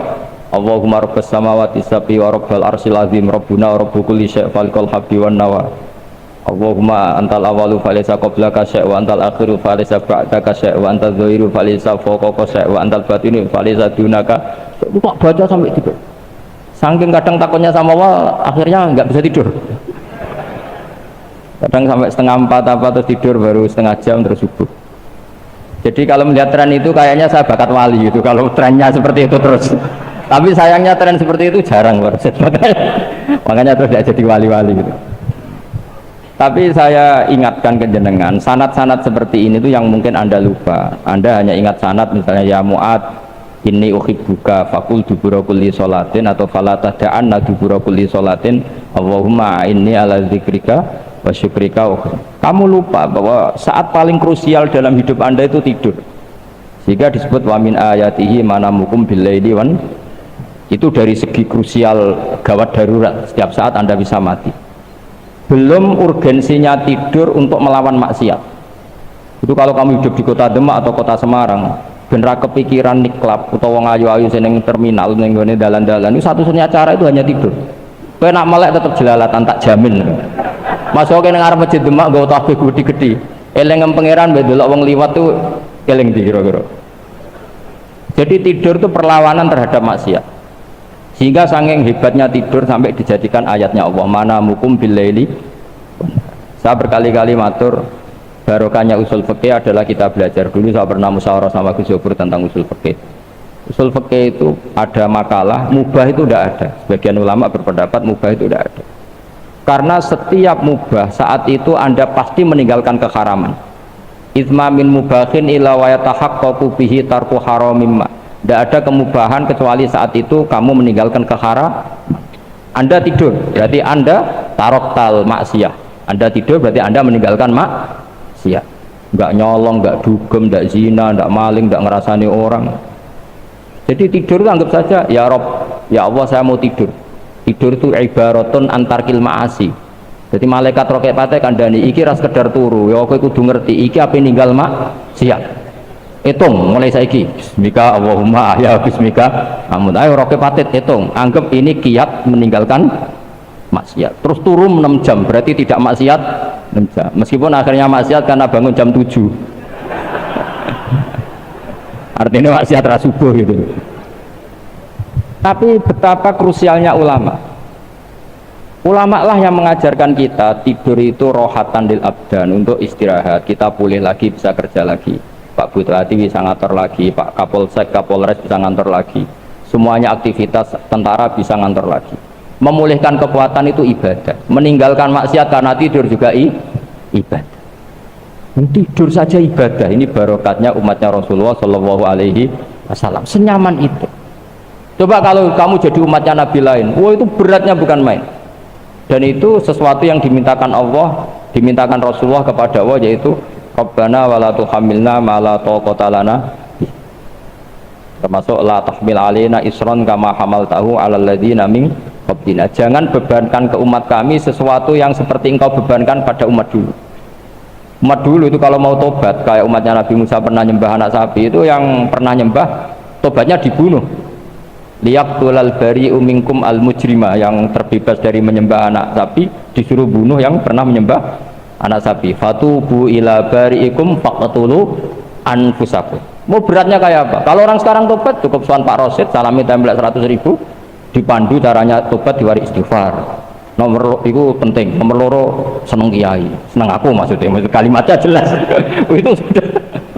Pokoknya yang jelas nggak usah dibunuh, nggak usah apa, nggak usah apa, dibunuh. Sehingga tidurnya umatnya Rasulullah itu luar biasa, terutama tidurnya orang puasa. Tidurnya tasbih, tidurnya ulama juga tasbih. Karena dengan tidur itu kita tahu alamat kematian. Di mana kita masih di dunia saja punya kondisi di mana kita tidak bisa menentukan diri kita sendiri. Dan itu awal dari kita mengimani la haula wala quwata illa billah. Sebagai koyok ngono ternyata ada kondisi di mana kita tidak bisa mengendalikan diri kita sendiri. Makanya disebut wa min ayatihi manamukum billaili wan nahar. Yang bisa menganalisis itu siapa? Ya ulama. Ulama kok tahu karena punya sanad musalsal ila Rasulillah sallallahu alaihi wasallam. Sehingga uniknya kenapa tidur itu sakral? Coba semua nabi di antara wahyunya itu lewat apa? Semua nabi di antara wahyunya lewat apa? Tidur, lewat mimpi. Inni ara fil manami anni atbahuka fanzur madza. Maka mimpi ini harus dikelola secara baik, yaitu kalau kamu mau tidur, wudu dulu, baca tasbih, terus tinggalkan semua dunia, anggap saja ini pemanasan kematian. Itu insya Allah mimpinya sip pokoknya. Paling kejar-kejar dajjalnya bertemplung kali, insya Allah. Tapi kalau kamu tidur gak wudu, raiso turu terus raiso turu mangan sik ben wareg ben iso turu, insya Allah dikejar dajjal kecekel. Akhirnya ngelindur gak karu-karuan karena tadi. Nah, sanad seperti itu yang punya siapa? Hanya ulama. Ada lagi satu contoh, ini sudah hampir 20 menit Pak. Itu saya pernah ngaji Durarul Kalami Syafi'i, mutiara-mutiara ngendikan Imam Syafi'i. Itu ulama itu mesti ngendikan tuh unik. Tadi saya sudah cocokkan sama Bupati, tak tanya, Pak Bupati saya ini punya ilmu dari Bapak, mungkin pas untuk jenengan pakai. Kata Bapak, urip iku padha wae, ngadepi kanca mbek musuh padha wae, malah kadang ribet kanca. Dulu saya itu iskal itu janggal. Tapi setelah ngaji Durarul Kalami Syafi'i yang ada di Muqaddimah kitab Majmu', Muqaddimah Syarhul Mu'adzab Imam Nawawi. Imam Syafi'i nak ngendikan gini. Man ahsana ilaika faqad qayyadaka. Wong ngapiki kowe nyancang kowe. Kaya Pak Rosid itu apian mbak aku, ngerti sarang sowan mampir, gayane apian, jebule nyancang. Awas nak teko ning Demak. Itu faqad qayyadaka, nyancang kowe. Tapi waman asaa ilaika faqad atlaqaka. Wong sing ngeleki kowe iku penak bebasno kowe. Kowe tau diutangi wong kancamu ta musuhmu? Sing biasa utang kowe kanca. Kowe numpak mobil ketemu musuh enak ra usah nawani, nek ketemu kanca monggo bareng. Sing ngel-ngelo kowe kanca ta musuh? Artinya gini, kanca ya barokah nggo perjuangan, musuh ya barokah mergo ora tau utang. Jadi segampang itu ulama melihat kehidupan tuh. Man ahsana ilaika faqad qayyadaka wa man asaa ilaika faqad atlaqaka. Jadi akhirnya kita hidup tuh berkah terus. Di konco ya enak kados kula di konco Gus Yofur nak kula mboten saged fikih musyawarah, ora iso tasawuf musyawarah. Di konco Pak Rosid, konco rai sederhana. Pokoknya duit. Tadi kurang contoh. Kalau rai Arab kan enggak sederhana, Pak. Wajahnya mewah terus. Ekonominya juga sederhana. Saya sama Rosid sama-sama gak kaya. Jadi ada contohkan kan Gus Yofur sama Gus Bakanya ngebis. Memang saya sering sama Gus Yofur ngebis sampai sekarang masih sering. Bukan karena miskin yang jelas itu pilihan itu. Jadi ulama itu segampang itu melihat kehidupan. Saya termasuk kiai muda yang nggak takut mati, bukan karena yakin di surga gitu, karena saya sering baca berdoa. Allahumma ya Allah, kata Rasulullah, kamu harus berdoa ya Allah, ij'alil hayata ziyadatan li fi kulli khairin wal mauta rohatan li min kulli syarrin. Mungkin sekarang kita ada zina, mungkin sekarang kita ada korupsi, mungkin sekarang kita ada maling, tapi potensi itu tetap ada. Yang bisa ngakhiri itu apa? Kematian. Maka anggap saja kematian itu rohatan li min kulli syarrin, semua mengakhiri semua keburu. Kayak apa Rasulullah memandang kehidupan? Kalau kamu masih hidup, anggap saja ziyadatan li fi kulli khairin. Saya gara-gara hidup saudaranya kersane Pak Rosid ngaji di sini. Ikhlas Pak Rosid itu sangat ikhlas. Saudaranya senior kula dipaksa nggih gelem, diintimidasi nggih gelem. Wah itu barokah.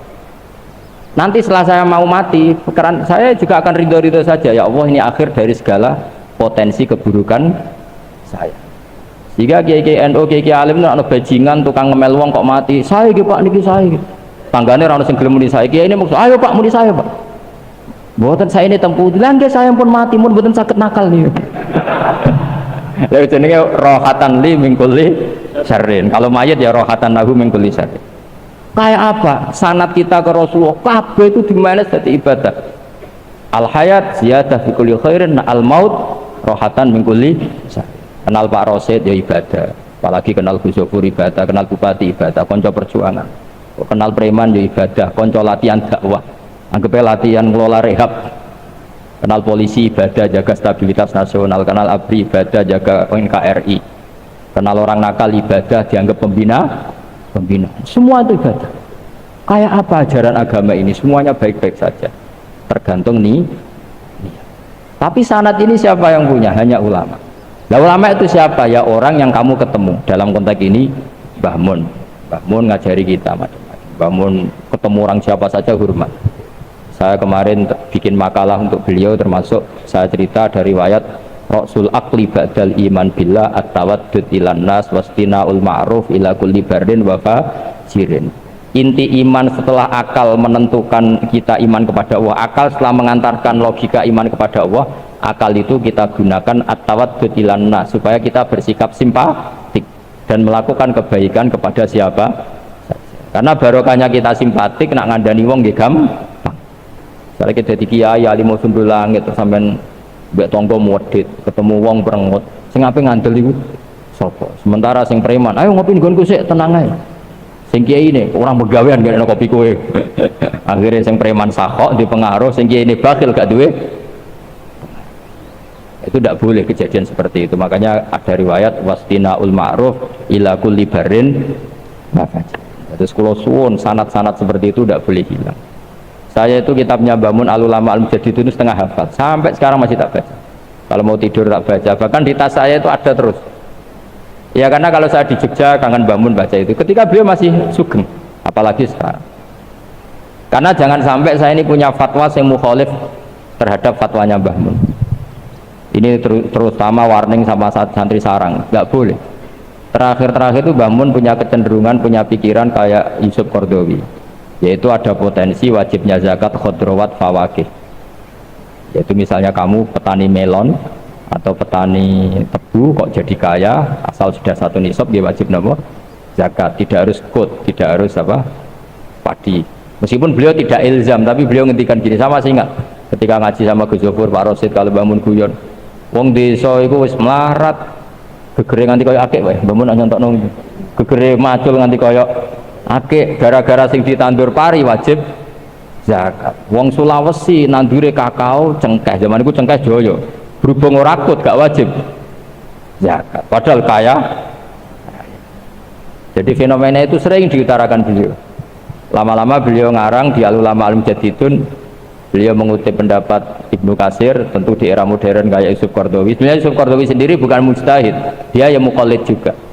Kata Ibnu Katsir, wa mimma akhrajna lakum minal ard, yang harus dizakati adalah ma itu umum, apa saja yang keluar dari ibu.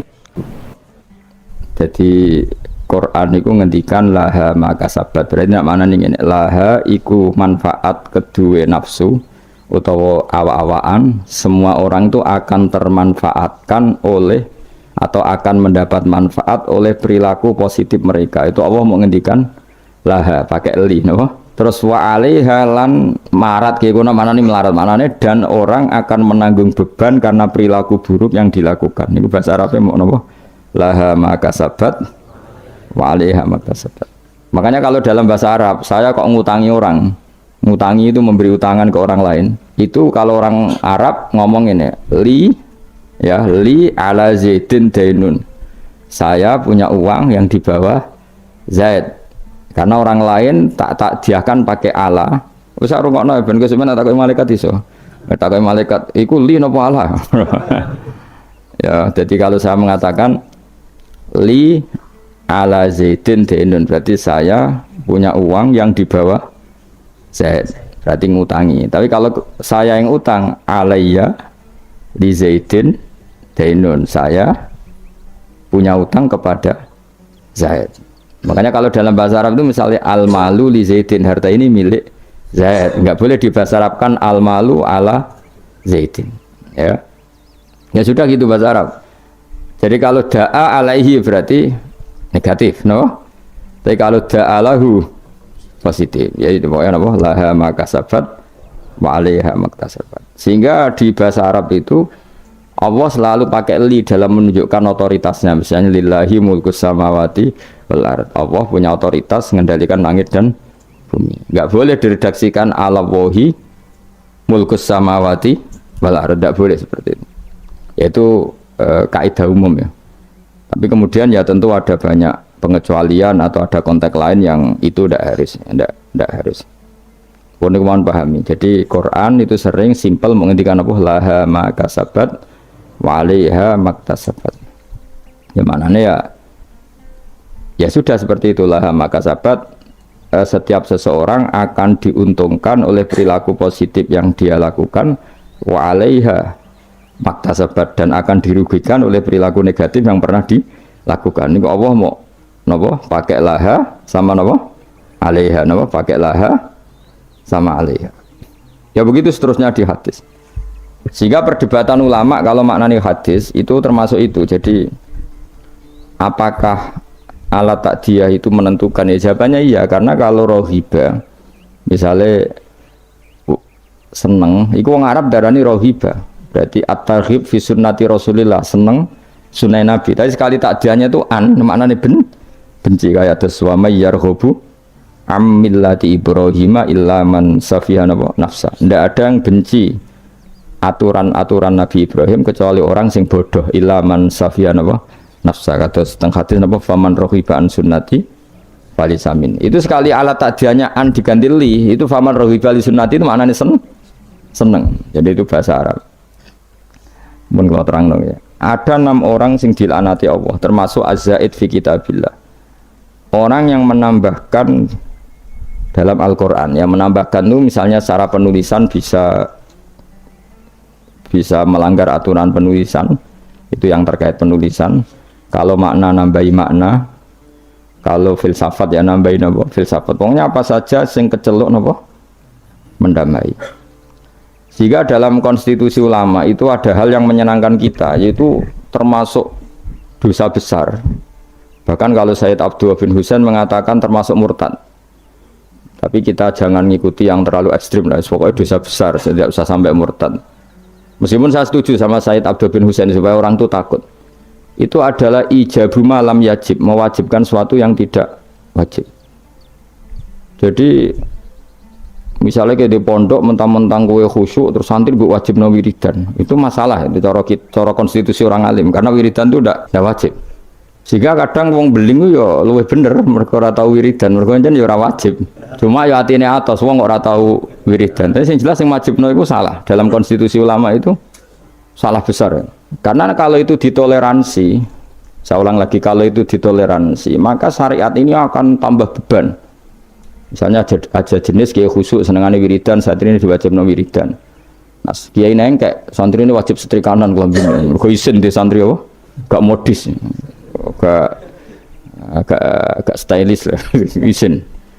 Lah sing repot ketemu kiai zuhud, isin nanti santri ketok najis, senengane sing ketok desa, ketok zuhud, terus ketok kiri, senajan tuh ya kiri tenan, tapi wah repot. Karena nanti setiap orang akan mewajibkan sesuai selera. Maka termasuk kriminal besar dalam konstitusi ilmu itu ijabu malam yajib, mewajibkan sesuatu yang tidak wajib, karena nanti syariat ini akan kebebanan. Soalnya kok mendingin, semua aku wajib paham. Wah itu bahaya betul. Selain orang arah kan berat. Ya wis paham ora wajib, wis pokoknya ora wajib. Ya saya ulang lagi ya, termasuk kriminal besar dalam konstitusi ilmu itu ijabu lam yajib, mewajibkan sesuatu yang tidak wajib. Itu bahaya dalam Islam, karena nanti Islam itu berat.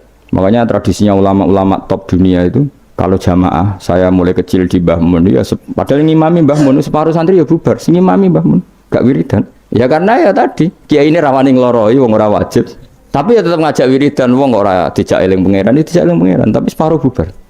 Saya pernah makmum di Lirboyo ya gitu. Saya punya teman yang penelitian di Uzbek juga gitu.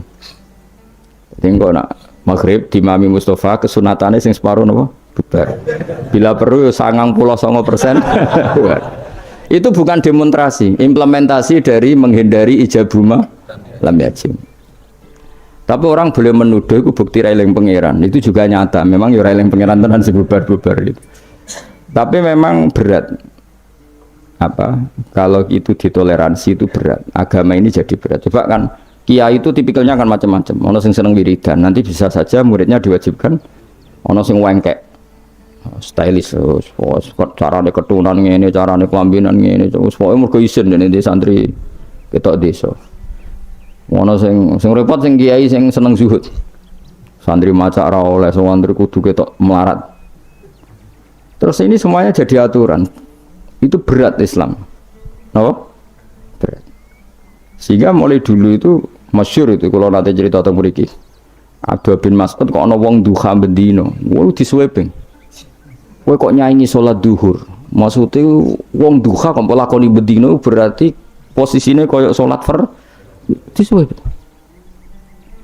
Abu Bakar oleh para meneh pas ada hari puasa itu, puasa Arafah atau pokoknya puasa pas puasa enggak wajib. Bojone iku mempersiapkan buka sahur. Iku kila iku sampai kudur-kudur iku bangsane cara saiki golongane apa iku. Alat-alat masak iku ditutuki Abu Bakar. Karena kamu menyaingi fardu. Napa? Menyaingi fardu. Jadi dulu ulama itu masih orisinil karena agama ini sudah berat. Jadi kalau ada ijabu malam yajib, mewajibkan sesuatu yang tidak wajib, ini bebannya malah berat.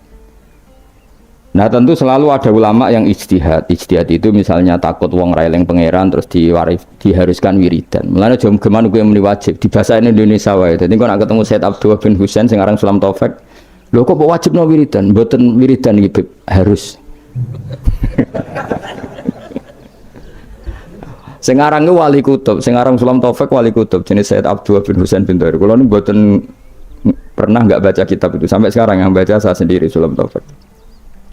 Meskipun kula ya ora seneng nek ana santri apa ya sing terlalu ra wiridan kula ya ora seneng. Nek ana santri wiridan terus kula ya susah. Biasanya santri sing mau mikir senengane terus wiridan. Kan mikir agama kan susah. Coba rukune salat ku 17. Kila 13 ayo kira hafal. Ayo Mustafa lah, ayo hafal. Ayo rukune salat ku piro? 17. Ana sing darani 13. Kenapa ayo kan jawab spontan ya.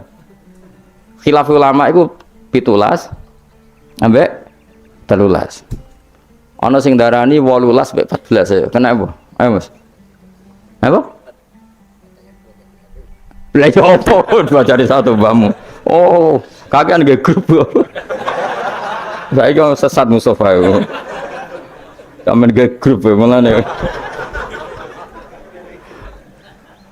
Ayo kan 17 ambek 13. Mergo ana sing darani bijak litumakninati fi arkaan fi mahaliha al arba'i ruknan tabian sing sitok darani ruknan mustaqillan. Ngono kok ya bocah.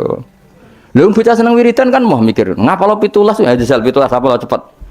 Lah apa wis wong alim sibuk aja apa lah yo. Nomor 1 apa? Niat. Terus. Ayo jawab. Takbir apa qiyam sih? Ayo. Awak kan nggih, takbir apa qiyam sih? Guys dihitung bareng, qiyam takbir, takbir qiyam. Telu, terus sama nih. Ayo baca cepet. Fatihah terus. Ruku terus. Tumaknina, terus. Tidal. Tumaknina terus. Sujud. Wah, berarti ora tau ngaji, ora ono sujud tuh. Sujud mesti dihitung tumaknina. Ya, apa juluse sing dihitung? Sujud tumaknina terus. Julus bener sajudatan bahasa Arab ora iso. Terus 10. Terus gak terus hitung. Langsung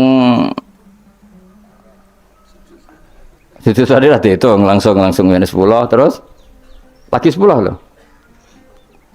Julus tasahud akhir. Tasahud akhir, sholawat ning tasahud akhir. Apa? Salam wis piro?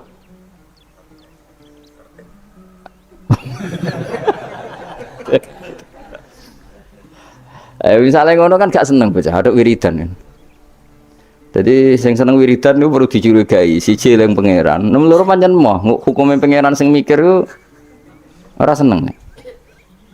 Terus kelemane wiridan ku wong dikai hak menghayal karepe. Kalau kepengen di bojo ayu nu solusine kan ya wiridan. Kepengen sugih ngono ya solusine. Lah yang dia ndak tahu efek negatifnya adalah dekne ra tau eling Allah dengan makna yang digedaki Allah. Coba santri iku kon ngaji kan ben roh hukume Allah halal haram. Tapi mamen wiridan, iso gak eling roh halal haram nah dekne men wiridan. Gak iso. Aku serah kelakuane wong-wong yo ora urusan suudzon nih wis. Kelakuane wis sing panggil lunas semua macam-macam.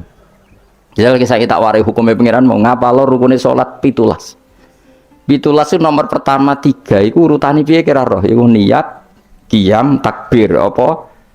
Gak niat sedurunge ngadeg sah terakhir. Ora sah karena sing darani niat itu harus bareng. Lu gosek lagi ngadeg apa ngadeg sik lagi niat? Ngadeg sik.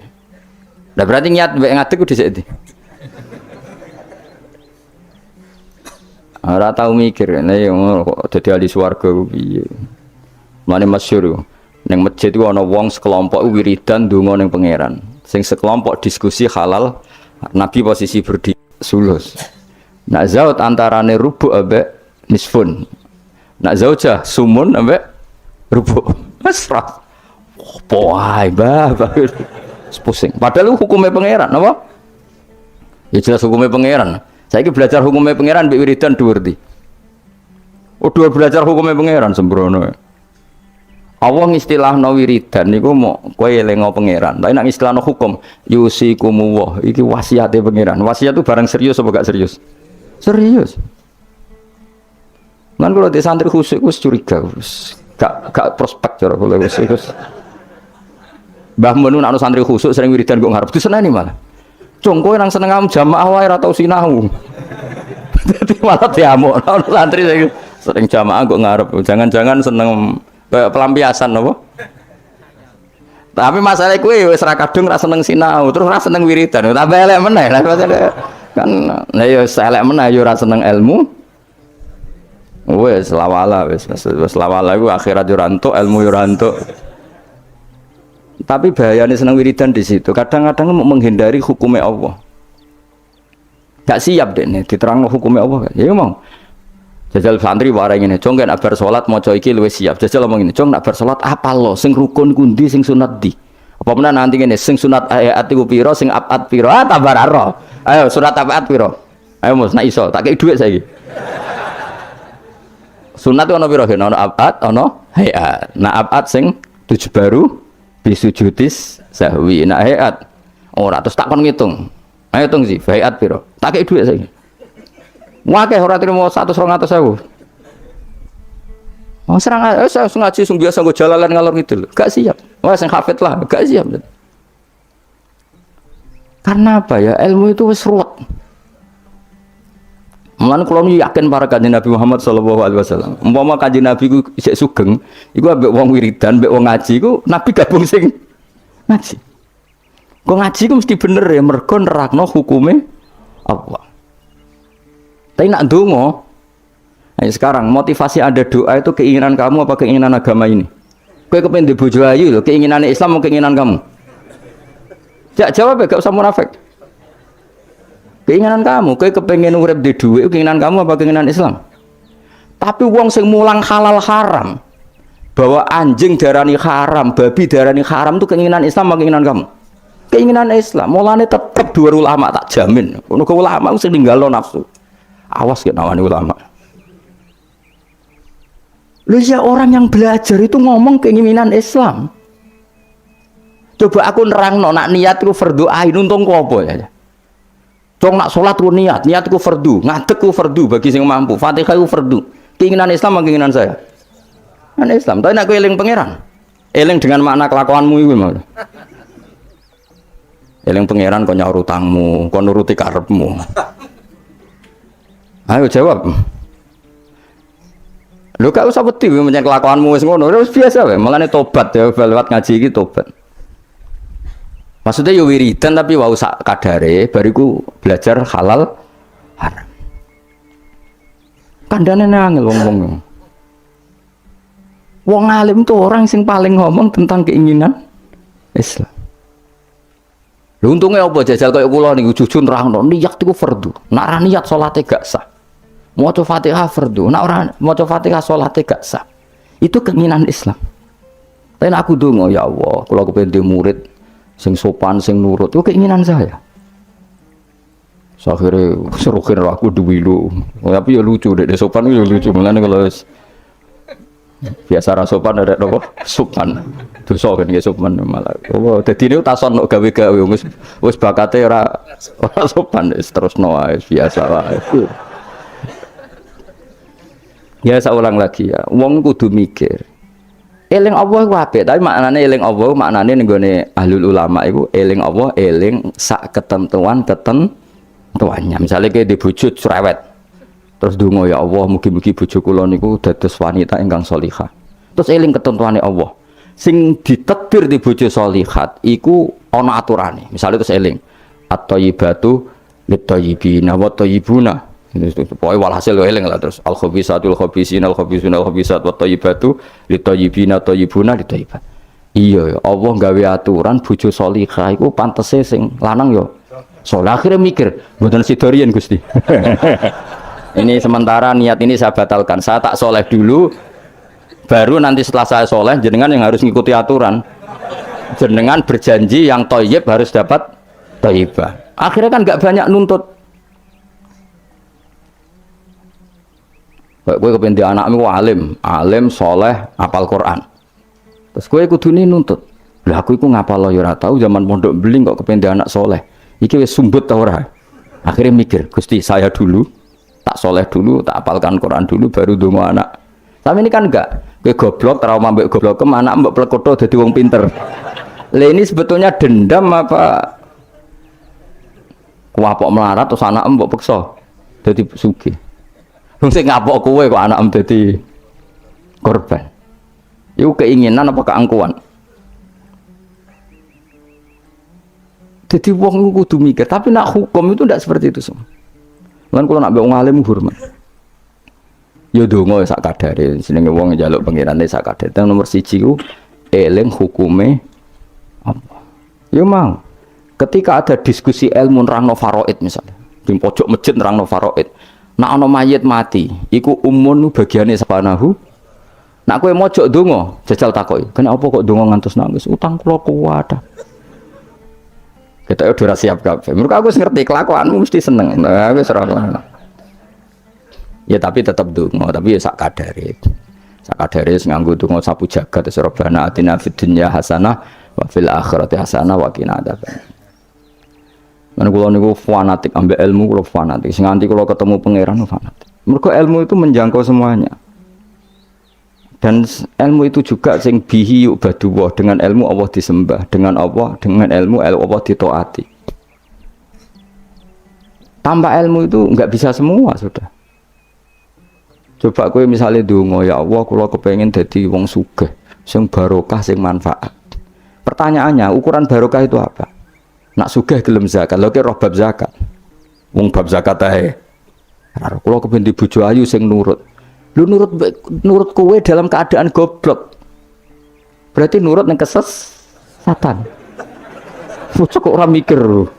Keliru meneh. Ayo, wen roh raimu nak bau bener. Bakate bakat maksiat pancen. Tapi nak kowe nganggo ilmu. Aku iku pantes untuk bojo salihah ta ora? Ngaca. Aturane Allah nak at-thayyibatu lit-thayyibin utawa nak salihah lis salihin. Akhirnya kan mengkaca diri sendiri.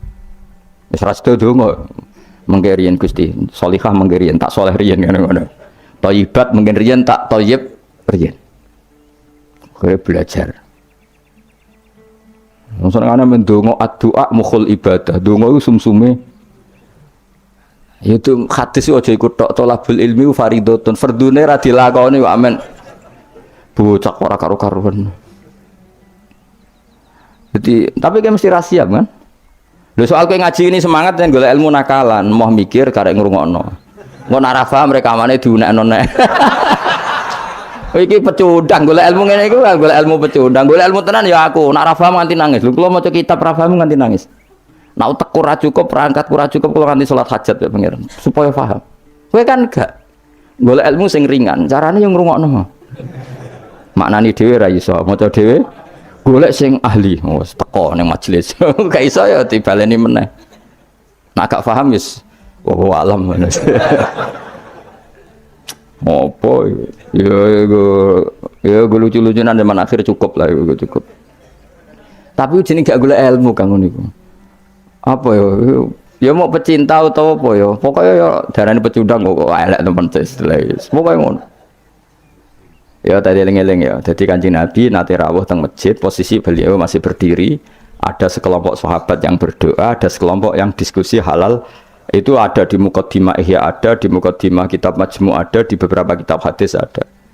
Terus Nabi berdiri sempat ngendikan mereka itu berdoa kalau Allah berkehendak yang mengabulkan, kalau Allah tidak ya tidak mengabulkan. Tapi kalau ini diskusi ilmu dan itu pasti benar karena yang untung Islam juga.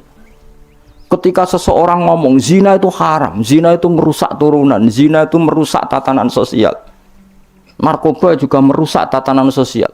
Ada sekian generasi yang diantikan sama zina dan narkoba. Sementara dongo ngomong kepentingannya dewe terus.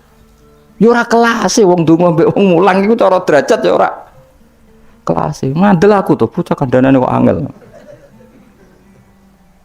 Wong mulang tuh orang yang berhasil mentakbihkan apa yang ditakbihkan Allah, menjelek-jelekkan sesuatu yang dijelek-jelekkan. Misalnya Allah nyifati zina bi innahu kana fahisyah. Itu buruk sekali, wasa asabilan dan merusak dalan keman, merusak tatanan jo. Terus si wong alim mau mulang, zina bahaya jo. Wong lali anak keluarga katut babon, wong nasabe gak jelas gara-gara katut babon. Narkoba yang ngono bahaya, wong dadi mabuk, kecelakaan, pembunuhan rata-rata sebabnya narkoba. Ini dia kampanye sesuatu yang dikampanyekan Allah. Sementara ke mojok gayamu khusyuk, Gusti kula melarat buasen Gusti. Jare malaikat wis roh. Ngene paringi sugih Gusti. Coba itu egois ndak? Coba jawab saja. Itu egois ndak? Egois. Nah kalau ini dekne dongane ngene, Gusti saya ingin ini Islam itu kuat. Donga ngono ora nganti suwe, syaratnya kuat ngaji dulu. Paham syaratnya kuat? Ngaji akhirnya gabung sing ngaji. Paham ya mulane kula suwun donga iku ya sak kadare. Sak kadare iku maknane porsinya di bawah tolabul ilmu. Aja kok terus ra ndonga kowe sombong. Sekere ra ngalim ra tau wiridan tambah sombong meneh. Apa meneh tambah wis ra tau wiridan ngaramno wiridan malah lucu meneh. Wis ra tau wiridan ngaramno. Cuma ana untunge. Kenapa ndak wiridan? Kan menurut saya haram. Jadi rontok enteng ya wis. Tapi ya lucu ae. Wong eling pangeran ora oleh umat apa-apa. Wong eling pangeran kok gak oleh kok aneh meneh malah. Mazhab ora sekedar salah tapi aneh. Wong eling pangeran kok gak. Nah aku kan gak nertibno wong eling pengiran. Carane eling kudu di tertibno. Gak cara gampang ngene, kowe eling Pak Jokowi utawa eling Pak SBY utawa eling Pak Harto. Terus mau eling ngene tok iku lucu gak? Misale aku eling mbek Pak Jokowi apa? Wong Solo. Iku Pak Jokowi ora bangga. Tapi nak mbok eling karena gawe tol, karena gawe bendungan, sing dilingilah kan bangga. Mergo sing dilingi prestasinya. Misalnya Mustafa tak ilingi, kowe eling Mustafa eling, wonge nak ngaji kok ngarep wis tuwa nak ngaji turunan, mangkel gak kowe? Mangkel. Kowe eling rohene eling, wonge gedut nak ngaji bapak murah pokoke guyu banter. Kan mangkel. Tapi nak dieling-eling dari sing apik, kowe eling rohen. Wah iku minasabiqinal awalin. Kan keren apa? Mustafa minasabiqinal awalin. Padha terus kerene apa? Misale Allah mbok eling-eling mau prestasi Allah iku nuruti kowe iku kepengin dibojo ayu, kepengin di omah apik. Allah kok bocah bakas. Cara bocah Jawa ini cara bahasa gaule bocah bakas barang-barang sing cemen apa? Makanya Allah itu kalau nyeritakan zatnya itu yang keren-keren. Aku sing gawe langit bumi, gawe srengenge. Misal mosok Allah sing gawe bojone Ruhin. Kan yo keren tapi kan terus gak gaul lah maksudnya. Paham tak maksudnya? Jadi eling pangeran aku kudu ditertibno, maksudnya dengan sifat sing keren. Lah ya bayangane ngono, wong eling manusa wae, wong seneng nganggo sifat keren. Iku mulane disebut walillahil asmaul husna. Nek eling pangeran nganggo sifat-sifat sing agung, walahul matsalul a'la fis samawat. Allah itu punya sifat-sifat sing al-a'la sing sangat luhur. Terus Allah mbok sifati mo. Kenapa ke sugih? Wah, aku tahu. Iya, aku ndonga terus ben sugih. Mulane dituruti pangeran di dunya akeh. Dunya iku barang sepele. Tapi nek aku ngomong ini, Indonesia itu negaranya tertib. Barokahnya masyarakat menjauhi perzinaan, menjauhi narkoba, dan itu karena didikan agama. Kan keren, Allah mbok sebut dalam konteks besar. Nah, orang alim tuh orang sing mentakbih apa yang ditakbihkan Allah. Iku Allah ketika sifati zina piye? Innahu kana fahisha, sangat buruk. Wa sa'a apa? Sabila. Pembunuhan juga gitu. Siapa yang membunuh orang mukmin yang tanpa hak maka diancam neraka gini-gini. Ya jelas ya kula suwun ya, pokoke wong kudu seneng ilmu. Sak dhuwure seneng wiridan. Ya tetap wiridan kowe. Wis ngaji ora wiridan ora terus dadi apa. Jadi toreko lah sak ngisore ngaji. Tetep maksudnya ya toreko iku nganggo napa? Ngaji. Ora kok terus kula kepengin jenengan seneng kula mboten penting. Sampeyan seneng kula ora penting. Kula kepengine senengi pangeran, ra sampeyan senengi. Senengi malah ribet. Senengi men sowan malah ngel-ngel wong. Sowan yayu pas ngaji tak kandhani, sowan kiai nak ben barokah iku pas siji ya kiainya sudah milik publik, suasananya ngaji. Lah nek sowan paling terus suasanane jam pinten rawuhe. Sehat napa mboten? Gak sehat gak kelar rene aneh-aneh ngono. Mesti takokane iku barang-barang ra penting, bener apa? Nak kurang pegawai malah takok, "Tem mriko musim pundi? Musim napa nih? Musim tembakau." Malah kadang takok, "Niki nembe musim napa? Musim hujan." Ngene kiai apa dudusan apa cerita hujan. Mesti ra penting, pokoke tema-tema ra penting. Aneh-aneh. Lha kiai ujak bakas ngono iku. Serepet. Wah nak seneng kiai ya napa? Ngaji. Liyane iku gak penting. Kecuali ya kadang-kadang. Kadang-kadang ya 10 tahun bisa nih kadang-kadang. Oh, suwi temen Gus Ben suwi lah. Asli sering ngaji liyane iku sak sepate wae apa? Adian sahabat Nabi kayak kenangannya gue ngaji. Ya sering ketemu Nabi tapi suasana sebenarnya agak sowan, itu yang salah paham orang. Sering ketemu Nabi sebenarnya suasananya ada sowan, ketemunya di masjid itu ya Nabi ngaji. Nabi kalau ngaji itu rileks. Ya gejlok-gejlokan rileks terus. Kadang ya dijak bodoni bareng mbek sahabat-sahabat. Lho kula tak critani Nabi dijak bodoni sahabat ki nate. Tapi Nabi kan gak mungkin nglalosno bodoni. Tapi Nabi nek ana sahabat sing bodoni ya biyen ora Nabi kan ya rada salah pantes wong ora Nabi. Jadi Nabi nate cerita Dajjal. Sok ben wong kelaparan kabeh ning akhir zaman. Kelaparan kabeh. Kuwabe wong butuh mangan, kelaparan, kehausan dari Nabi. Wis bahayane akhir zaman. Ya ono sahabat sing astagfirullah gawat itu. Pas iku Dajjal teko. Iki jare Kanjeng Nabi itu dawuhe Nabi. Dajjal teko bawa roti sama minuman. Betapa menariknya dalam keadaan seperti itu.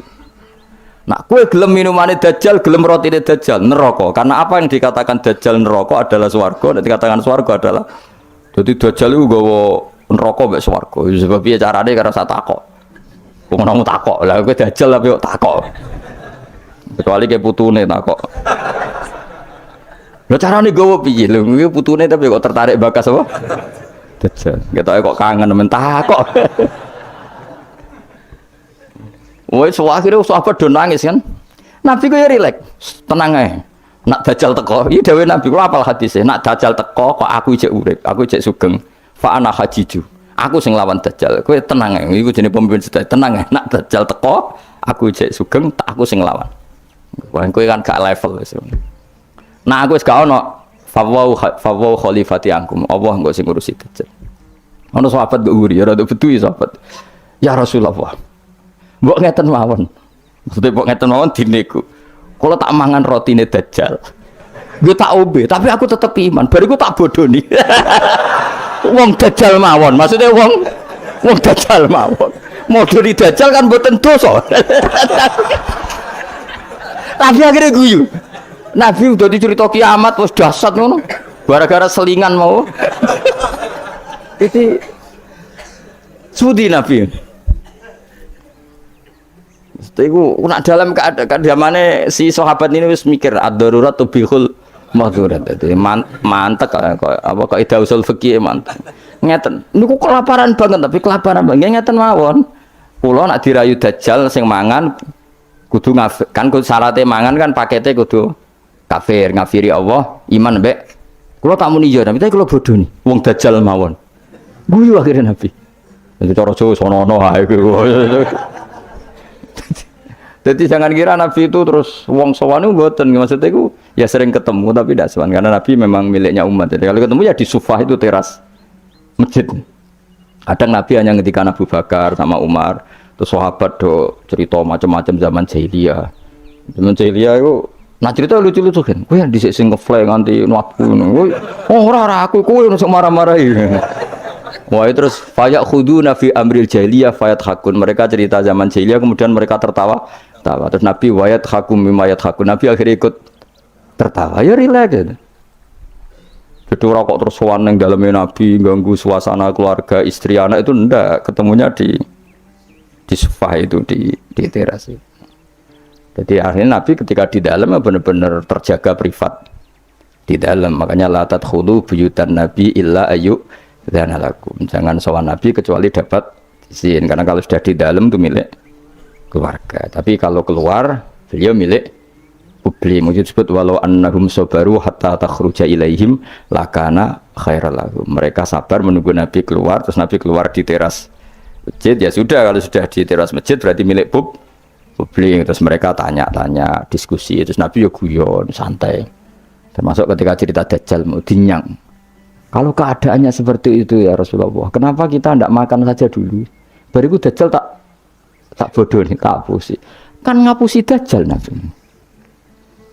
Akhirnya difekihkan, piye hukumi ngapusi Dajjal. Jadi ya riang, jadi disiku ya riang, ya relax. Ya karena tadi ya Pak, ya karena tadi memang kesalahan sahabat itu ya relax. Tapi itu saya ulang lagi itu di Sufah, bukan di dalam. Di mana? Di Sufah. Di Sufah itu teras masjid. Itu Nabi kalau sudah di situ relax sekali karena ya sampai macam-macam sampai pertama di syariat none celono ngerti ke celono ya sarawil itu celono ya gara-gara itu. Nabi bening masjid itu kadang sahabat keturun terus yufdi farjahu ila sama. Nabi itu kocong katoan ya cung Nabi Ibrahim.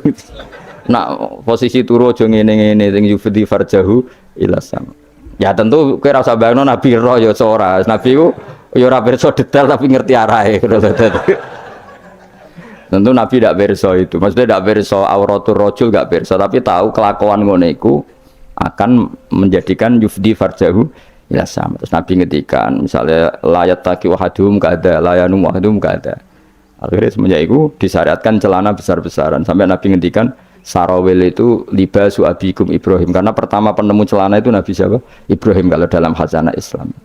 Makanya terus ada wong Arab itu ya jubahan, ya sarungan, bariku ijek celana. Terus adanya kiai-kiai kuno juga pakai apa? Celana. Maksudnya menurut saya buatan sempak ya memang celana. Jadi lebih apa ya? Lebih astar ya, lebih yang ditutupi lebih banyak. Jadi Nabi itu rileks. Laki-laki itu menguntungkan Islam. Bakas aurat menguntungkan Islam, bakas halalnya nikah menguntungkan Islam, bakas ngeritik zina menguntungkan Islam. Sementara orang berdoa orientasinya dirinya tentu baik ya, tentu baik. Kalau baiknya sih baik, tapi enggak kelasnya dibanding yang mengajarkan halal haram ya. Tentu baik tapi enggak kelasnya, seorang tidak kelasnya dibanding yang menghentikan apa? Halal haram. Boleh Al-Fatihah.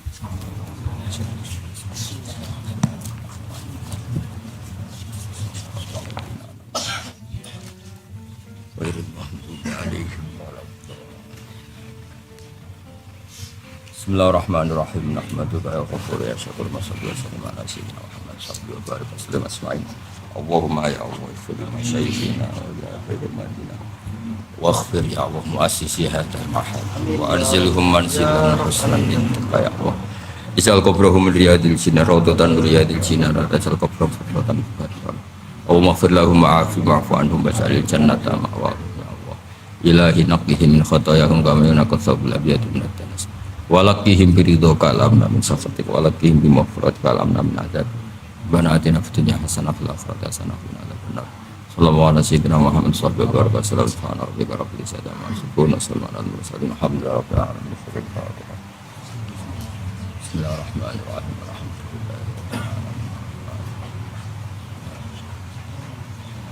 Alhamdulillah.